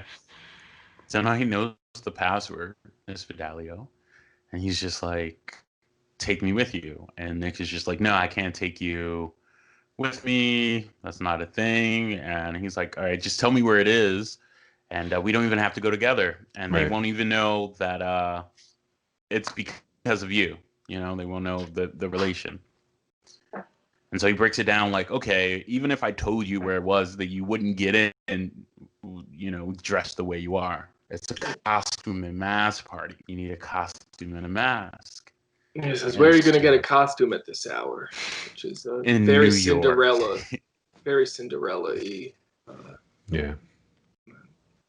I feel like if you could get a costume at this time of night anywhere, it would be in New York. Yeah. Yeah. I mean... He knows a costume store. So takes a cab. They pull up to Rainbow Fashions. He gets out of the cab. Rainbow. Yeah. He gets out of the cab and he says gleefully to the driver, "Keep the change." He's very happy. All the times that he's transferring money, that's like the most you see this character smile. I think when he gets to say "keep the change," or when he gets to say "I still want to pay you." When he gets to, well, we'll get to that. So yeah, now he's at the end of the rainbow because the Rainbow Fashions has a sign that's a rainbow, and the stoop to the door is to the side of it. So he's literally standing at the end of the rainbow. But the guy who he believes works there, who he was his doctor, he's using his status as a doctor to get a costume late at night. But it turns out that guy moved to Chicago. We're left with Mr. Milich. Yeah. It's like and he really gets him. I was just gonna say he really gets him to like his attention by offering him 200 on top. He offers him 100 over the rental price first, and then he bargains with him. He's like, I don't know, and then he's like, all right, 200. He's like, okay. Like I love that he bargains with him. Like that's one of my favorite. Everyone's got a price, right? Mr. Milich was woken up. He wants to get back to bed, but if it's 200 over, yeah, I'll do whatever you want me to. I also love the moment. This is the first time we see him flash his New York State Medical Board card as if it's like an FBI badge to just prove that he's a doctor. Also, just the whole idea that the guy that he thought lived in the place isn't the guy. Like that's a very dream thing. Yeah. Like in your dream, you'll go to a place that like someone's house, and then it's like someone else is there. Yeah. And it's their person. It's their house now. Yeah. And the fact, I mean, it's very noticeable that he has an Eastern European accent similar to the Hungarian suitor in the beginning. The first time I watched this, I took it, what's the expression, on his face level, or on his face. I took it what's that expression? I don't know. I took it literally the Superficial? first time. Okay. The second time I watched it, I was more open to the idea that this is like a dream piece. I'm not going to speak specifically to like he's dreaming and that's what it's about, but it's a very dreamy movie. Yeah, but yeah, and then we get that later with Nicole Kidman's dream. Right. Yeah. Well, yeah. Yeah. So the costume he wants is a tux, a black coat with a hood and a mask. But before he can get that, Milch has to show him his bald spot because he's a doctor. You're not that kind of doctor, though. Yeah. Bill's in a hurry. But then there's a bump in the night. You hear that? Yeah. What is this? What is this? And we see like takeout Chinese food scattered in the back room, some Coke cans, and then there's a giggle, and it's revealed that Milich's teenage daughter and two businessmen are having a fun time. Yeah, two older Japanese men. Yeah. With makeup on. And like with makeup on. Oh yeah, they're in a costume store. Yep. They're getting the full. They're having fun. Milich is yelling at them. Have you no sense of decency? Mm-hmm. Can you tell she's a child? She's a child. Yeah. She runs to hide behind Tom, and they're kind of sharing these weird looks. She's like behind in her ear. Yeah, I actually got this in the IMDb trivia. It says, according to the screenplay published, the girl at the costume store whispers, "You'll need an ermine lining for your cloak." Hmm.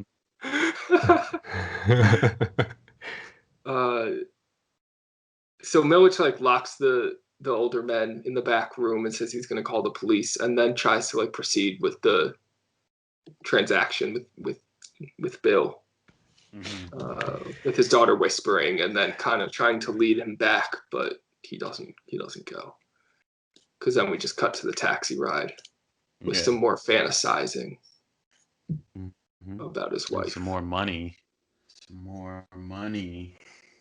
happening. Oh yeah. Well, before that, I want to mention just while they're on the car ride, that shot of they're on the turnpike or the highway, and there's the off ramp that they take, and it's like he's going to this party, and this is where he's really gonna, take a hard right. And it's at that moment when the car's on that off ramp, that's when it like dissolves into Tom's face from the road, and it's just pretty gorgeous. And now, this ridiculous money scene. Yeah, where he's just giving him all the money. Well, and he rips a $100 bill in half, as if that makes it 50 now, 50 later. Yeah, right. He's just gonna give him another $100 bill, like a brand new one. He was like, or just like tape it together. No, I think he was gonna give him the other half. Yeah. Tape it, yeah.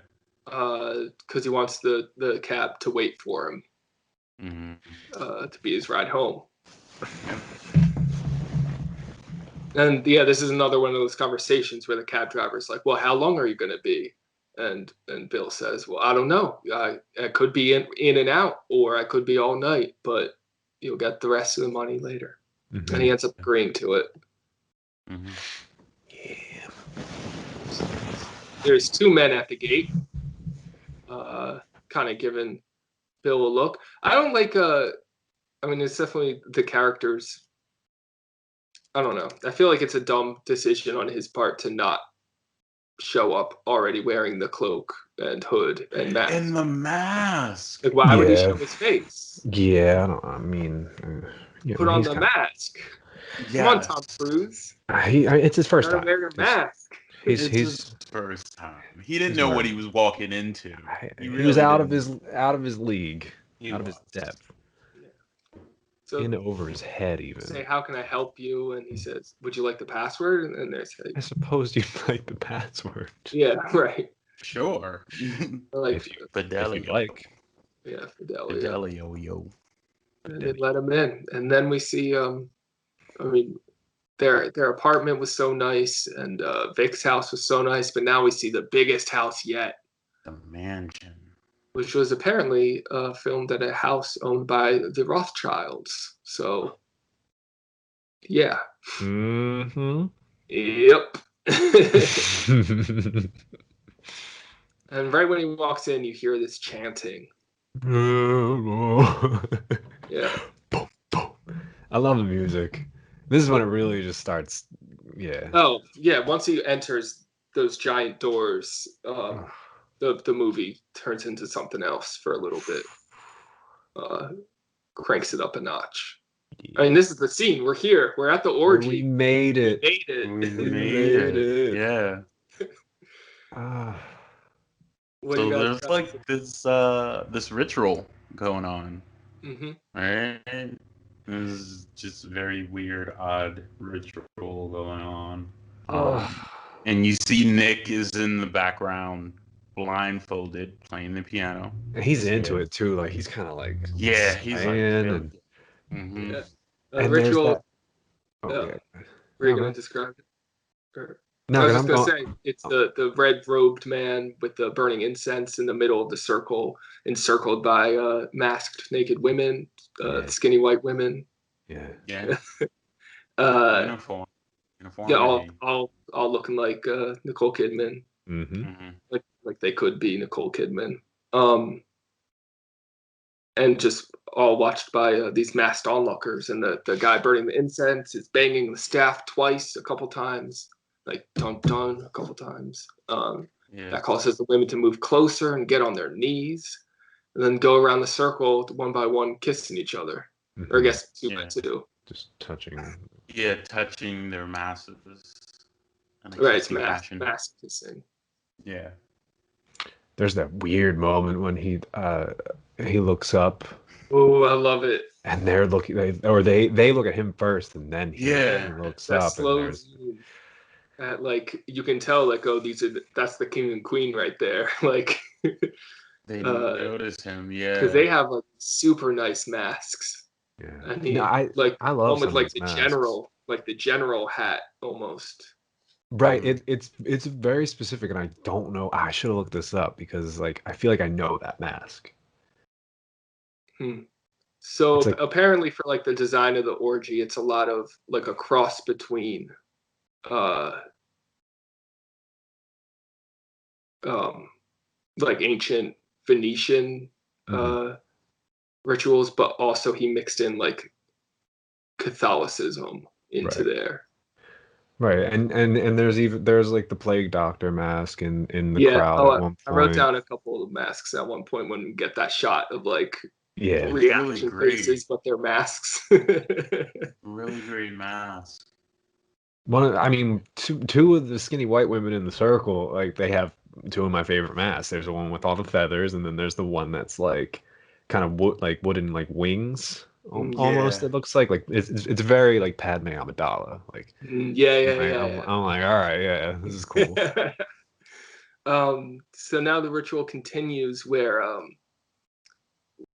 one by one a naked woman will leave the circle and approach one of the onlookers and do like the mass kiss, and then the two of them walk off, and eventually like the second or third or fourth woman makes her way to Bill. Feathers. Yeah. Feathers. I like that headpiece. Yeah. That's what we can call her, Feathers. For now. Yeah. Well, question mark. Right. You know? She says they get a little private time. She says, "You don't belong here." She knows right away.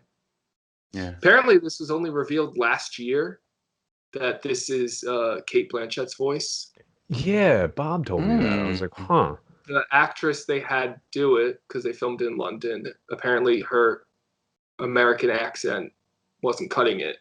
So Nicole Kidman recommended her friend Cate Blanchett, who is not American but did a better American accent. It's interesting that it was like a secret for so many years. Right. Yeah. They got Cate Blanchett. So yeah, she warns him that he should leave. He's in danger. Get out of here. Get out of here. You don't belong here. But Bill don't quit. He does not. He wants to see what's going on. Yeah, she's taken away by a man. Mm-hmm. But then another woman approaches Bill. Or no, now he's just walking around the orgy, right? Taking a look. Yeah. Yeah.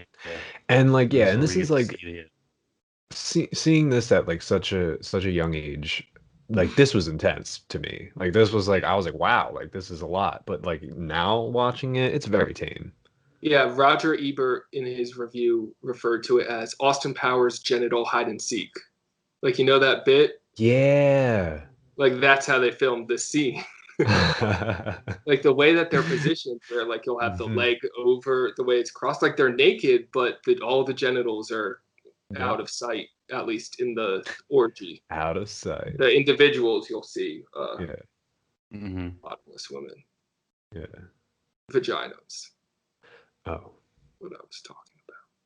So yeah. But yeah, the people... actual orgy, I was expecting a little more from there. Did you watch? It's not even like either you watch orgy. I'm sorry. A little bit of it. Westworld.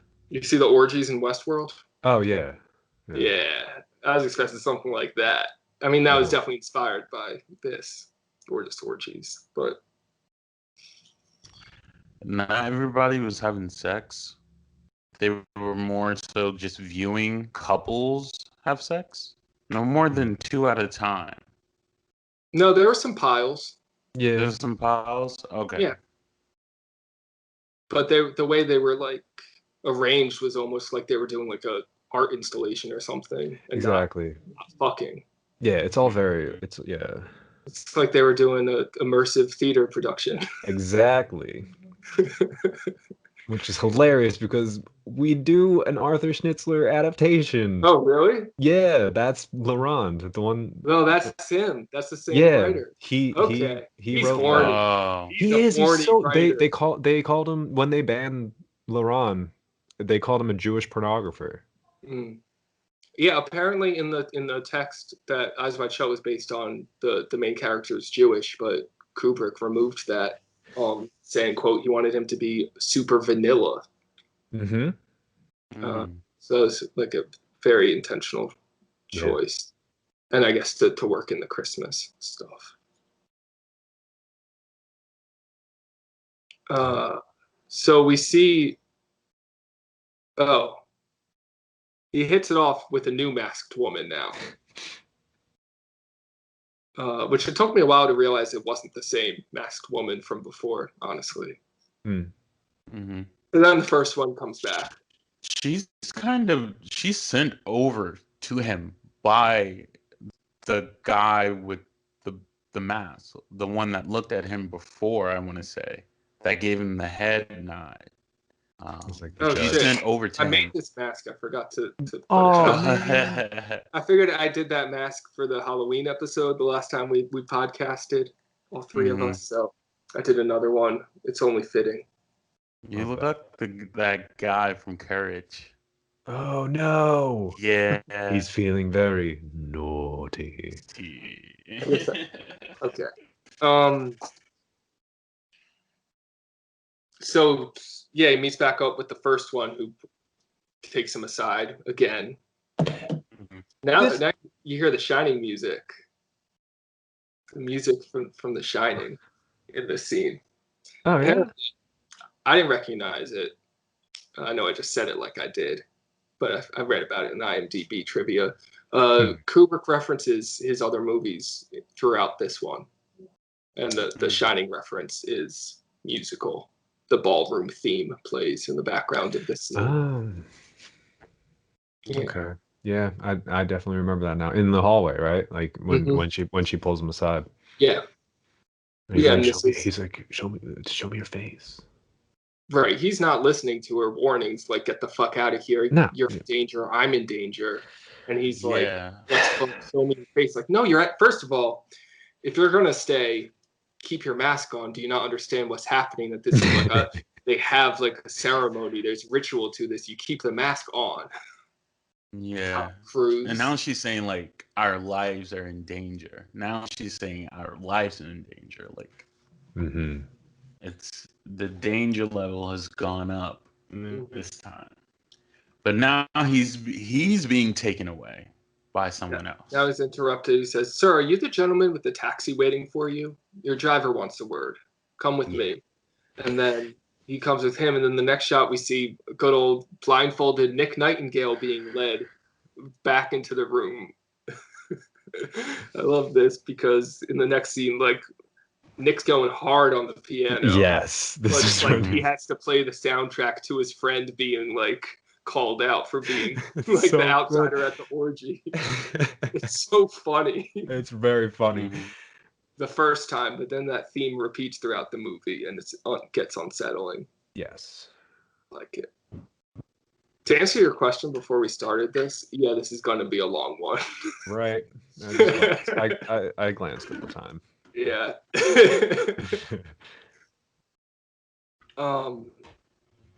So now he's taken back into the big room. And it seems like this is more exciting to the attendees at the orgy than the sex is, because everyone's back to watch this go down. This They're all man, like they're like commenting to each other, like, oh, rabble, rabble, rabble.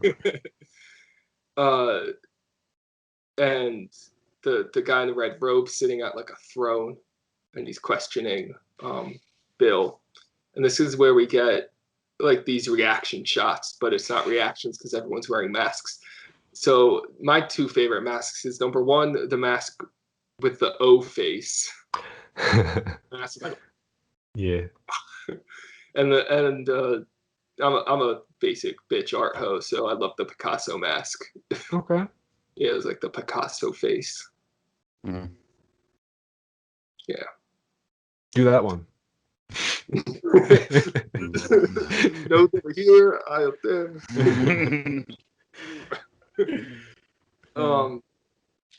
So he's asked what the password is. Fidelio. Come on, man. Yes, that's the password for admittance, but what's the password for the house? I seem to have forgotten. Oh, he's forgotten. No password. Oh shit. So now he's ordered to undress. Yeah. Remove Actually, takes off his mask first. He does it. I would have never done it. They would have had to take it off me. I gotta run. I would just run. I gotta run. They gotta fight me.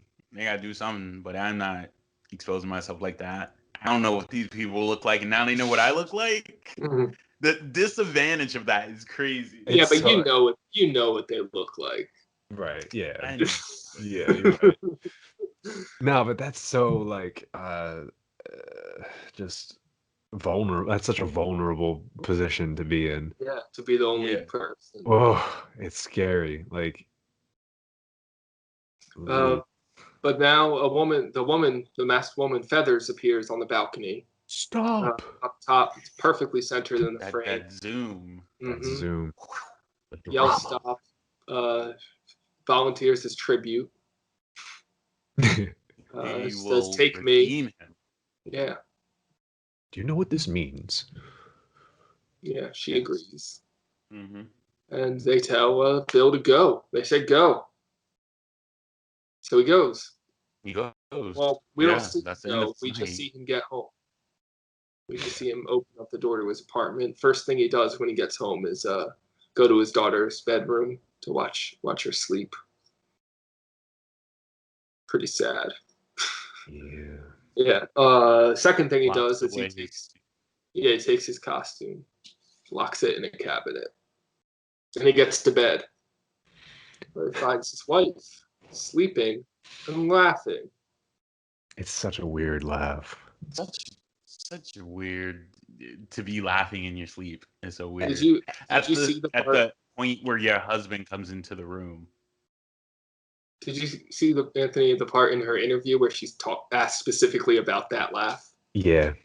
Apparently, Stanley had a very specific idea of the kind of laugh, and they worked on it until she did it how he wanted it to. And it is a weird laugh. It's so strange, and it's even in that same interview, in that portion of it, he asks her what she was thinking of.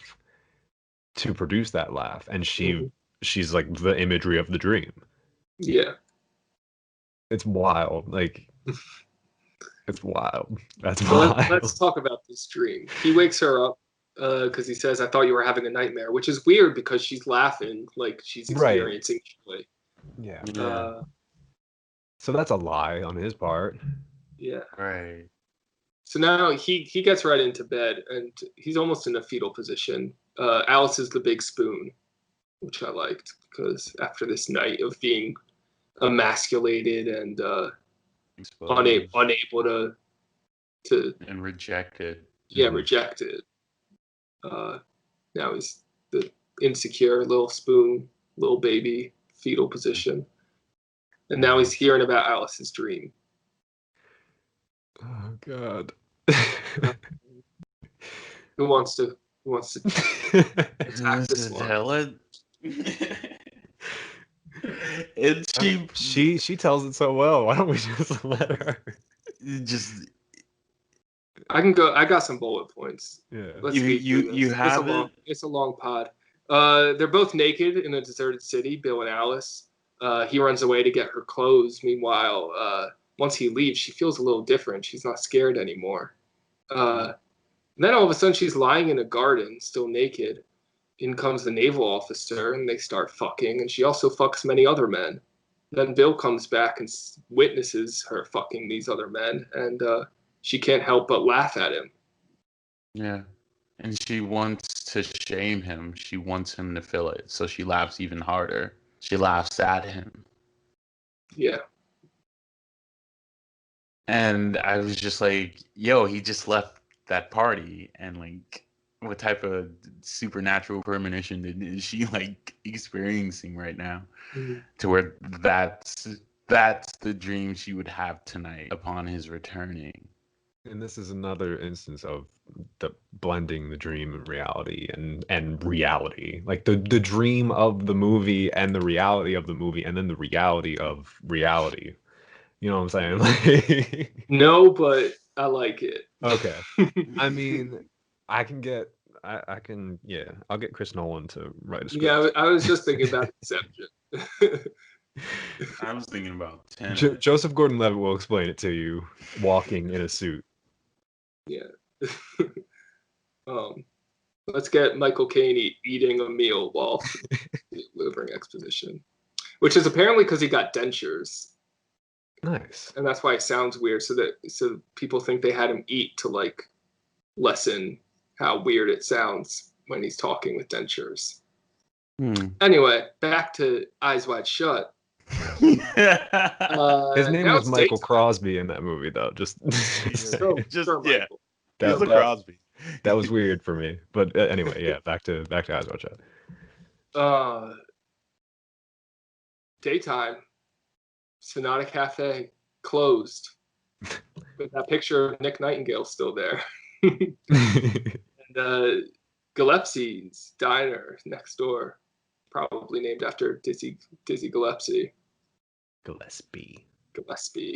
Thanks. So Bill goes there, and the waitress knows Nick Nightingale. Of course. Pretty familiar. Yeah, right. They're pretty familiar. Like she even knows where he's staying. Mm-hmm. He's like got this smile when he's like talking about Nick. And maybe Nick, this guy with a wife and kids back in Seattle, is fooling around. Waitress in New York, maybe. I don't know. Everyone's got sex vibes in this movie. It's very horny. Sex it's very... Bill uses. Oh, go ahead. Oh, Bill's a doctor. Yeah. Yeah, Bill's a doctor card again. He uses his doctor card to find out where he's staying because she won't tell him initially because she doesn't know him. Yeah, but she tells him because he's a doctor. He's really abusing this power, man. Yeah, he's on a power trip. Sex, yeah. And so we go to this hotel where we meet Alan Cummings. Yeah. Of all the people in this movie that want to fuck Tom Cruise, I think Alan Cummings' character wants to fuck Tom Cruise the most. Yep. It's hilarious. Like So the good. flirting while talking about like this story of seeing Nick come in late at night with a bruise on his face and two big guys, and he looks scared and he checked out early. Yeah. But somehow he does it while like looking at Tom Cruise in this way that's like, let's just go fuck right now. It's Alan amazing. Cummings. Alan Cummings. Yeah. And when Bill, of course, pulls out the license to say I'm a doctor, he's just so impressed with it, like the most of anyone. It's like, woo! But that's the reaction that Tom Cruise wants from women, but he gets it from yeah. So I guess there's a little bit of queerness there, a little bit. Not enough. The movie could be Not queer. enough. Not nearly. Yeah. So now he's off to the rental, right? He's back. Right to Rainbow. Yeah. Yep. I like this shot when he walks in this time. You see the graphic, like the rainbow and the sign rainbow, like on the glass of the door, but it's from the inside, so it's backwards. You And can almost it's say like, inverted. Yeah, the set like just looks so much different in daytime, and it's this idea of like it was like this in night. It was this completely different moody vibe, and now it's this almost sterile place of business. Right, because I mean he's returning to every place that he went the night before, and we're getting the daytime version of those places. Mm-hmm. Yeah. He forgot the mask. What? What? What are you laughing at? Nothing. Okay. I just the word inverted is just in my head at every moment. Sorry. I'm sorry. I keep doing this, but it's just too funny to me. He forgot the mask. Yeah. What was the name of that Jim Carrey movie with Cameron Diaz? I can't think of it. That was him in that moment. Face? Oh, the mask. Oh. And then we get this moment with the daughter where Millie brings her out, and the vibe's very different than when Bill left. Rainbow costumes or rainbow fashions. And pretty shortly after the daughter comes out, the businessmen emerge. As businessmen. Yeah. And Milch is very jolly. He says, "Goodbye, gentlemen. Merry Christmas and Happy New Year."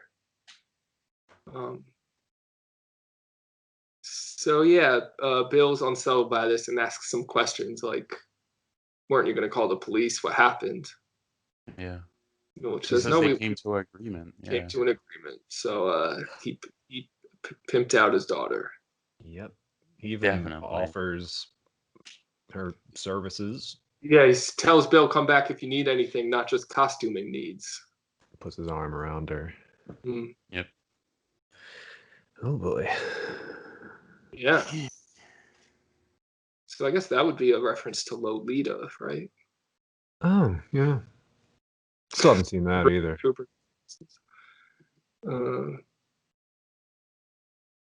So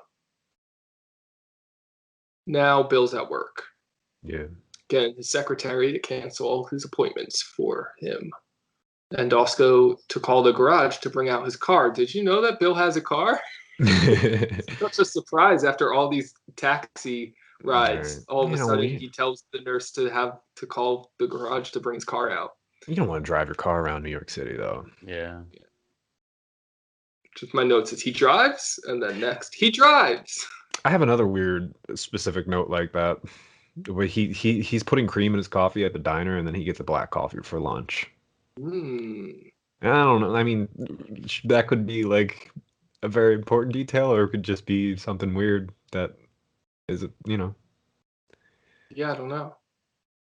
I did remember the order of the black coffee. Yeah, because she very specifically mentions that it's black coffee. Like, I don't know. I don't know what that means. Yeah, me neither. If anything. Yeah, he really drives back. So you get the same. He does the same fade of the car coming off the turnpike on the exit ramp, but it's daytime. But he does the same fade into Tom Cruise's face, and it still looks really cool. Yeah. He's back at the mansion outside, just staring down that camera, Yeah. the security camera. And someone This drives scene's great. down. Love it. Yeah. Someone drives down and they hand him a note, a letter, an envelope. They typed it out. They typed on the envelope, Dr. Bill Harford, and they typed out a message in the envelope. It's not the easiest thing to do in 1999. Right, were they like, "Yo, grab the typewriter real quick" when they saw him on the camera? Like, yeah. let me bang this out real quick. All right, go give it to him. So while he's reading or looking at this envelope, we hear the piano score that was playing at the when he was exposed, which is like kind of funny because it was Nick playing that music, and now Bill's like going looking for Nick, checking on his whereabouts. I love in that score just like the octave switch when all of a sudden it goes down an octave. Yeah, it's just great dramatic music. Then he walks back home. Oh no, you can talk. We didn't talk about what the letter said. It pretty much said, "Stop your inquiries. This is your second warning." Yeah. Yeah. Right. It was very like demanding, but like in like kind of a passive aggressive way. But like very much like making the point clear, like you need to stop like poking around. You need to stop asking questions. He gets home, and I just love the way he walks in, and you hear his wife and daughter say, "Hey, hi," and then Bill says, he says it almost like this, "Hi." I wrote it. It's like the Duff Man. Oh my god! It's like so rehearsed and just like so fake the way he greets his wife and daughter. Right. Yeah. Alice and Helena are at the table doing some math homework. The math problem is asking how much more money Joe has than Mike. Yep. So it's just training her daughter to value men based on wealth. Which is, I mean, growing up, I definitely had math problems like that. Right, and that is a way that the education system indoctrinates us into this capitalist society of transactions and wealth and worth. Yeah. Agreed. The voiceover returns of her dream, of Alice's dream, while Bill's just watching them do the homework. And then you get this close-up on Bill as you hear the voiceover. And then it cuts to Alice, and it's like this knowing glance, like she knows that he's thinking about her dream. It's great, that look she gives. Yeah. And he slips back to the office. Where he calls Marion, but Carl picks up. He hangs up. No one talk to Carl. Yeah. Yeah. So where does he go next? So desperate. So Yeah. desperate. Because this is him going out the fuck. Like oh yeah. Yeah. Because he takes the taxi back to Domino's apartment. He's bringing her like some treats or something. Cookies. What's he got? Yeah, Baked cookies. Goods. Yeah, he's got. He's deciding, all right, this time me and Domino, we're gonna do it. Right. But Sally comes to the door. Hello, Sally. That's Another, it's true. It's another like dream type of thing where with the Milwich being at the costume place instead of the other owner, where it's a different person living here now. Even though Domino did mention having a roommate. Yeah. But just almost immediately, just Bill's concern about Domino just fades as soon as he takes a look at Sally and she takes a look at him and she says, "Oh, you're that Bill? I heard how nice you were." And then she like gives him the eyes, "Come inside." Yeah. Yeah. Takes off his coat. And they get real close and intimate. This is the closest Bill gets the whole movie. Mm-hmm. Yeah. They're just pressed up against each other. Yeah. But she has something to tell him. Yeah. Yeah. He has some news about Domino. Mm-hmm. Yeah. Said she got a positive HIV test back and don't know if she's coming back or not. Yeah, this speech is like really drawn out. There's a lot of tension, like what's she gonna say? What's wrong with Domino? When I was watching it yesterday, I thought she's gonna say that Domino's dead. Right. And I thought Domino was the woman at the party. Because that's that's where it's leading you. Like that's she mentions like you made such a good impression on her before. So kind of setting up that maybe she would sacrifice herself. Mm-hmm. Mm-hmm. And even then, well, whatever. I guess this is a buzzkill for Bill. He doesn't want to fuck anymore because he leaves. He says, "I should go." I should go. I don't know. He wanted to fuck. Why isn't he still fucking? Oh yeah, you're right. I mean, probably because he sees Domino and Sally as the same person. Interchangeable. So maybe he's wary of fucking Sally now. I don't know. Yeah. Or maybe it's just a wake-up call. Right. I mean, like that close brush with. Or just talking about STDs is just not horny material. I mean, yeah. But an important conversation to have before you have sex Right. with your partner. So now he gets followed. This is when he picks up the tail. Yeah. Yeah. And that score is playing, that piano. Yeah. There's the moment when he goes to the newsstand to read the New York Post, of course. Lucky to be alive. He's just such a New York giant Post guy. headline on front, "Lucky to be alive." Right. Which is a very Christmas headline. Right. And he looks over to the guy following him, and he crosses the street and never breaks his gaze. Like it just crosses the street looking at him, which is just the weirdest thing to see someone do. Yeah, it's really creepy. And the distance from which it's shot, like he's so far back, but you still see the eyes just piercing. Yeah. Yeah. Mm-hmm. But yeah, eventually he stops following him, or does so. I was thinking, like, if I was that guy following him, and like you realize you've been like had, spotted or whatever. If I was that guy, I would have just gone around the block. Yeah. And then waited at the other side, because you see that he stopped at the newsstand. I don't know. He could have still been followed.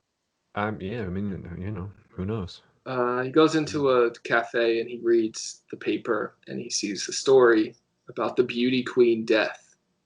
Beauty queen died of an overdose. And what's her name? Amanda Curran. Sounds familiar. Mandy. So he goes to the hospital. Yeah, he goes to the hospital. I'm her doctor. Yeah, I'm a doctor. The old doctor trick again. Gets him every asks time. for Amanda and is told that she died. Yeah. And is taken to the morgue. Because this is a sexy movie with a morgue. Any movie with the morgue. Sexy. All the bodies are sexy. Even the dead ones. I wouldn't say that. Well, but if that's your taste, that's your taste. Did the movie say it? What? You think the movie thinks that it's sexy? No. I don't think so. I'm joking. Oh, okay. there is like that creepy shot of Bill leaning over the corpse. Yep. And there's like a slow pan as he slowly leans in and his face gets close to her and then like pulls back a little bit. Yes. Just recognizing Mandy from the beginning. And possibly from the middle? Question mark, question mark? But definitely from the end. This part. Yes, the dead body. In the floor. Yeah, that's her for sure. He gets a called into Victor's place. This is the big, I guess, not really denouement. It's not a mystery. Well, there's mysteries, and he's provided answers, even though I don't really buy it. Yeah, I mean, yeah. This scene, which is 13 and a half minutes, was filmed over 3 weeks and over 200 takes. Wow. Yeah. I mean, this is a scene. Apparently, Sidney Pollack had all his lines memorized and came into it with this idea of how to do it. And he's a director, so he had an idea of blocking that Kubrick didn't like, and so Kubrick had to break him down. Yikes. To get him perfect for his movie. Right. Mm-hmm. So they pulled the old no second password trick on our boy Tom. Secret password. I feel like I could have gotten that. I feel like that's what you there say. was no because he got into the house. He wasn't asking for another password. If someone asked you for the second password, you say there is no second. There is no second password. Call their bluff. Have to do it. Obviously. No, but Ziegler says that wasn't the only hint. You showed up in a taxi. Everyone else had their limos drive them over. Had the receipt. When you gave your coat, you had a receipt for who knows where. Yeah. Fashion rainbow. It was also pretty obvious from his mask that it was like a much cheaper mask than the others. Right. Mm-hmm. Yeah. So we get Ziegler says I was there at the orgy. Not so explicitly, but yeah. Yeah. No, he reveals that he was there. No, I mean, he just doesn't. He doesn't name it. He doesn't. He's not like I was there at the orgy. It says party. I was there last night. Last night, yeah. Says I didn't know how you heard of it. I saw you. Yeah, he put together that Nick Nightingale played his Christmas party. Right. Now Nick's in trouble. I saw you two talking. I know it was that cocksucker's idea. He does that thing where he calls him a cocksucker, Nick, to try to demean him. And Ziegler says that the ceremony thing was just to scare you. And it was a charade. We didn't hurt that woman. Right. Which, okay, so I can buy that being a charade because of the pageantry and the theatricality of the whole night. It's okay, they would totally do that. Yeah. But it's the explanation of what happened to Mandy that I'm like, oh right, hold on now. Yeah. Yeah, she fucked a bunch of guys and did a bunch of drugs. Yeah, and OD'd. Later. Because she was a junkie. Right. Because it sounds very plausible, right? We know this about her, is that she uses drugs. But then he says something very important when Tom's kind of not really buying it, and he says something blah blah blah. So you give him this explanation. The police are happy, and you move on. Mm-hmm. It's that choice of words. The police are happy, where it's okay, this isn't the real story. Yeah. Yeah. Plus, she said, "Our lives are in danger." Epstein didn't kill himself. Yeah. So that was definitely Mandy at the orgy. Oh yeah. Sacrificed. I mean, it still could. Yeah, I mean, be anyone, right? Right, but I mean, it does. I mean, and then there's the parallels between the orgy and Ziegler's party at the beginning, where it's Tom saves her and she saves him. Yeah. Yeah. Is it even the same? It could be the same party. Dude, everyone there was just inverted. No, but like the dream logic of it. And there's events that are mirrored in the first party that come back, like the presence of an old Hungarian man and the rainbow and Mandy. Yeah.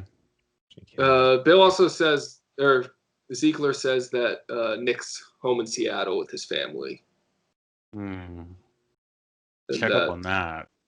He was just being intimidated. That was all. Nothing happened. But yeah, we don't know what the truth is. Something I read online that I liked, I didn't notice this, but in the scene it's like takes place around a billiard room, billiard table. Yeah, I see you doing the thing. Oh no, that was Okay. actually. I thought you were doing an inverted Tenet gesture. Inverted. That one for once that wasn't.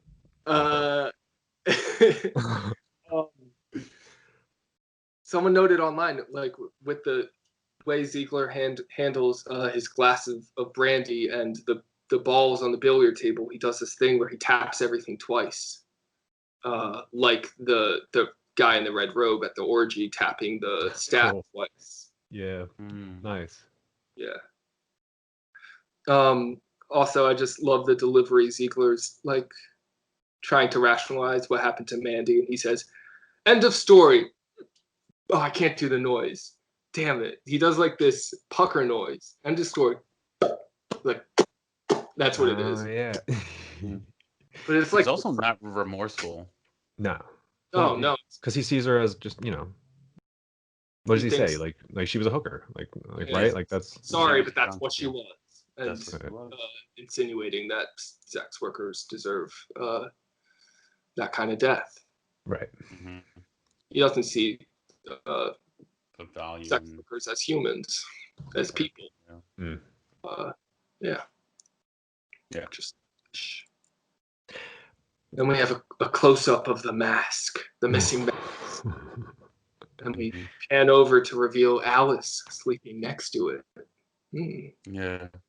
And then Bill walks in and he sees it as he's walking into the bedroom, taking off his tie. And it's this close-up shot, and I love it because he's got the tie on his collar loose, and it's like so primed for just like a. He doesn't do that. He was gonna yell. Yeah.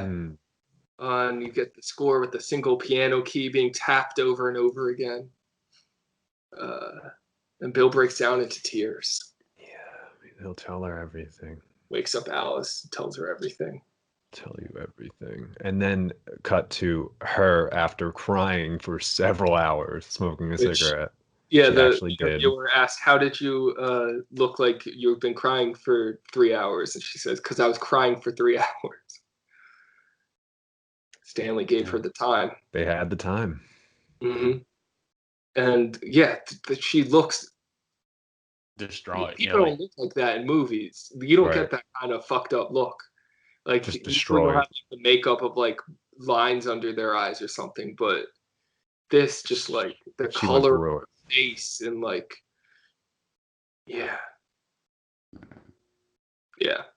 just destroyed. Let's go Christmas shopping. Right. We That's cut what you right do. from like that devastating shot to like now she's got to go out to Christmas shop. Joy. The reason for the season. Yeah. Helena is looking at a stroller, which is funny. Oh, I didn't know. I didn't mention when Tom Cruise comes back into the house for the final time, he turns the tree off. Oh yeah. The lights on the tree. Yeah. Yeah. Sorry, but yeah, back to Christmas shopping. Stroller. What do you make of the tree lights going off? Oh, I don't know. I just noticed it. Yeah, me too. I guess it's like that's the.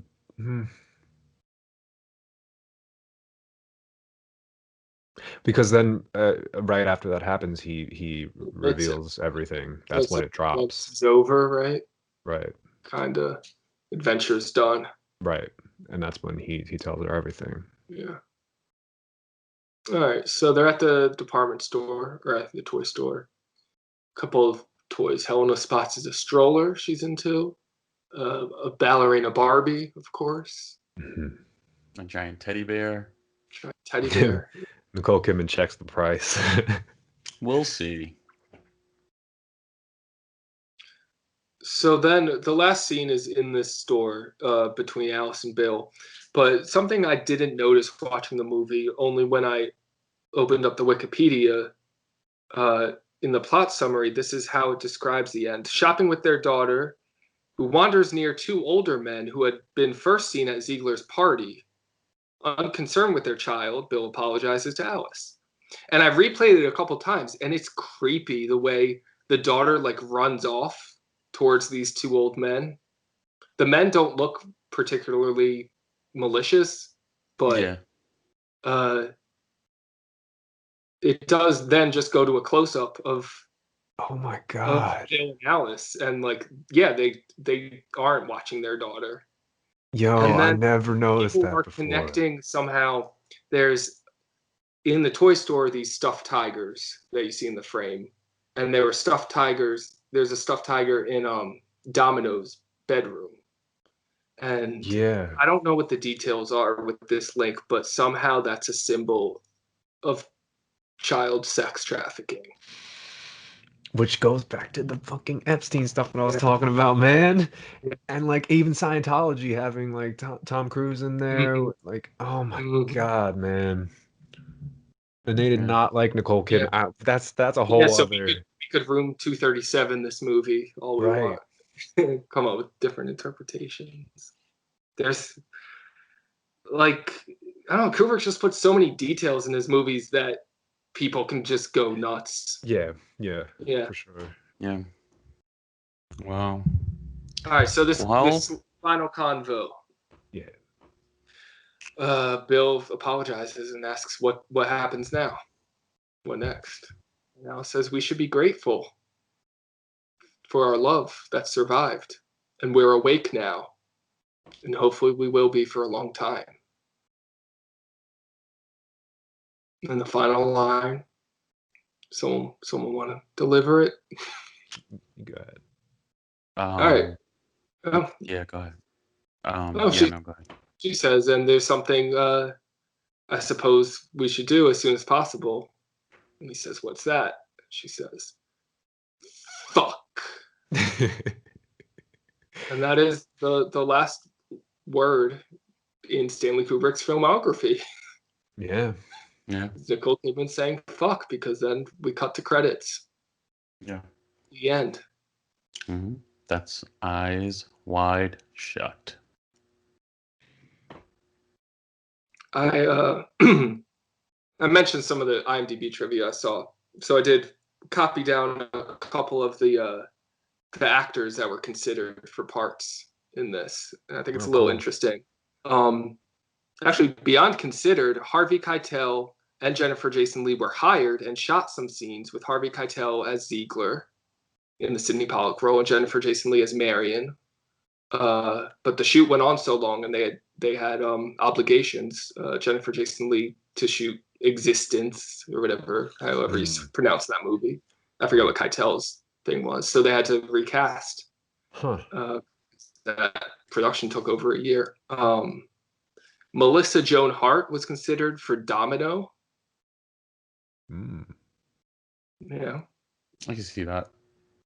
And now for the main two, Kubrick got the rights to this short story like 20 years before the movie came out. He'd been working on it for a long time or considering doing it. Originally, he was thinking about making it a comedy, and he was considering hiring Woody Allen in the starring role. Wow. And then Steve Martin, because Kubrick really liked the movie The Jerk, apparently. When he switched it from a comedy to a drama, his first choice was Harrison Ford. Wow. And later, once he got in the idea of hiring a married actor couple, he was going to hire Alec Baldwin and Kim Basinger who were married at the time. Oh. Yeah. Hmm. Kim Basinger is the only actress that's brought up in here. Another actor, Johnny Depp, apparently considered for the role. Okay. Little guy. Mm-hmm. I like the version we got, though. Yeah, I mean, it's. Yeah. I'm. Yeah. Yeah. His It's eyes just- wide. Oh. Oh, sorry. No, you No. can go. That was like a really major thing that I just interrupted. I feel bad. I know, it's okay. Yeah. No, It's the thing we do at the end, so. No, but like just having that like that like the biggest fucking like superstar couple is just Yeah. so I feel like is so important to this movie and what this picture and what it means, like what it can mean, how it can be interpreted, Mm. the impact that it had. Yeah. Yeah. Is Eyes Wide Shut a Christmas movie or a Christmas film? It's a Christmas film. It's a film. Stanley Kubrick didn't make movies. Like Ha. Ha. What? Oh, you think it's a movie? No, I'm gonna say it's a film. I'm also gonna say that I think you guys talked me into liking Oh, Eyes Wide yeah. Shut. I think you guys talked me into it. I think talking about it was really fun. I don't think I'm gonna watch it for enjoyment again, like anytime soon. But like hearing you two talk about it, it made me more interested in it. More interested than I was like watching it. I talking about it made me want to watch it like tonight again. I will say Kubrick's movies are one of those that just completely get better every single time you see them, and you experience them differently every time you see them. Though I am scared to rewatch Clockwork Orange. Yeah. Mm-hmm. What was your theory, Anthony? Oh, I just thought you don't like Kubrick. I don't think I do. Yeah, I mean, I don't think like he's like the guy for me. Yeah. Well, is it? Yeah. It's the slowness, right? Yeah, it's not your like. I suppose It's not your speed. Yeah. I think you would like the first half of Full Metal Jacket. I actually kind of want to show you the first half of that movie. You guys should watch Okay. half of Full Metal Jacket. You should watch Half Metal Jacket. Okay. I'm sorry. I'm probably gonna watch this next Christmas. Yeah, no, I feel like I think this is like this and Carol. I'm definitely watching next Christmas. nice. Okay. Yeah. Hmm. Okay. Okay. Tweet Yeah. us at MovieFilmPod to complain about the length of the episode, if you so please, or if you were spoiled by Tenet with this, we apologize. But also, like, is that movie spoilable? Really? I don't know. What has happened has already happened. At MovieFilmPod on the social, moviefilmpod@gmail.com is our email. But we will be back next week with our final and, dare I say, most Christmas movie or film yet to be determined. Mm. Thanks for joining us, Anthony. Do you have anything to plug? Yeah. I make candles. Yeah, you do. Plug that Yeah. candle business. Yeah. Plug it. Epoch candlestudio.com. Come check me Say out. it again, slowly, like Stanley would when you say it. Well, you're gonna put it in the description anyway. Link will be in the description. And check out on Etsy, Sunday Grove. Support Black business. We love that. Here's a little. I don't know if you could. Now you're gonna have to turn around. Just go on the site. I can't get up. Nice. What else? Oh, temporary occupancy on Diecast Philly. I don't know. I can send you that one too. We could put it in the information, but that's a thing. An online. I'm in it. It's hard to explain. We're running out of time. All right. So we'll be back next week on movie Movie. film.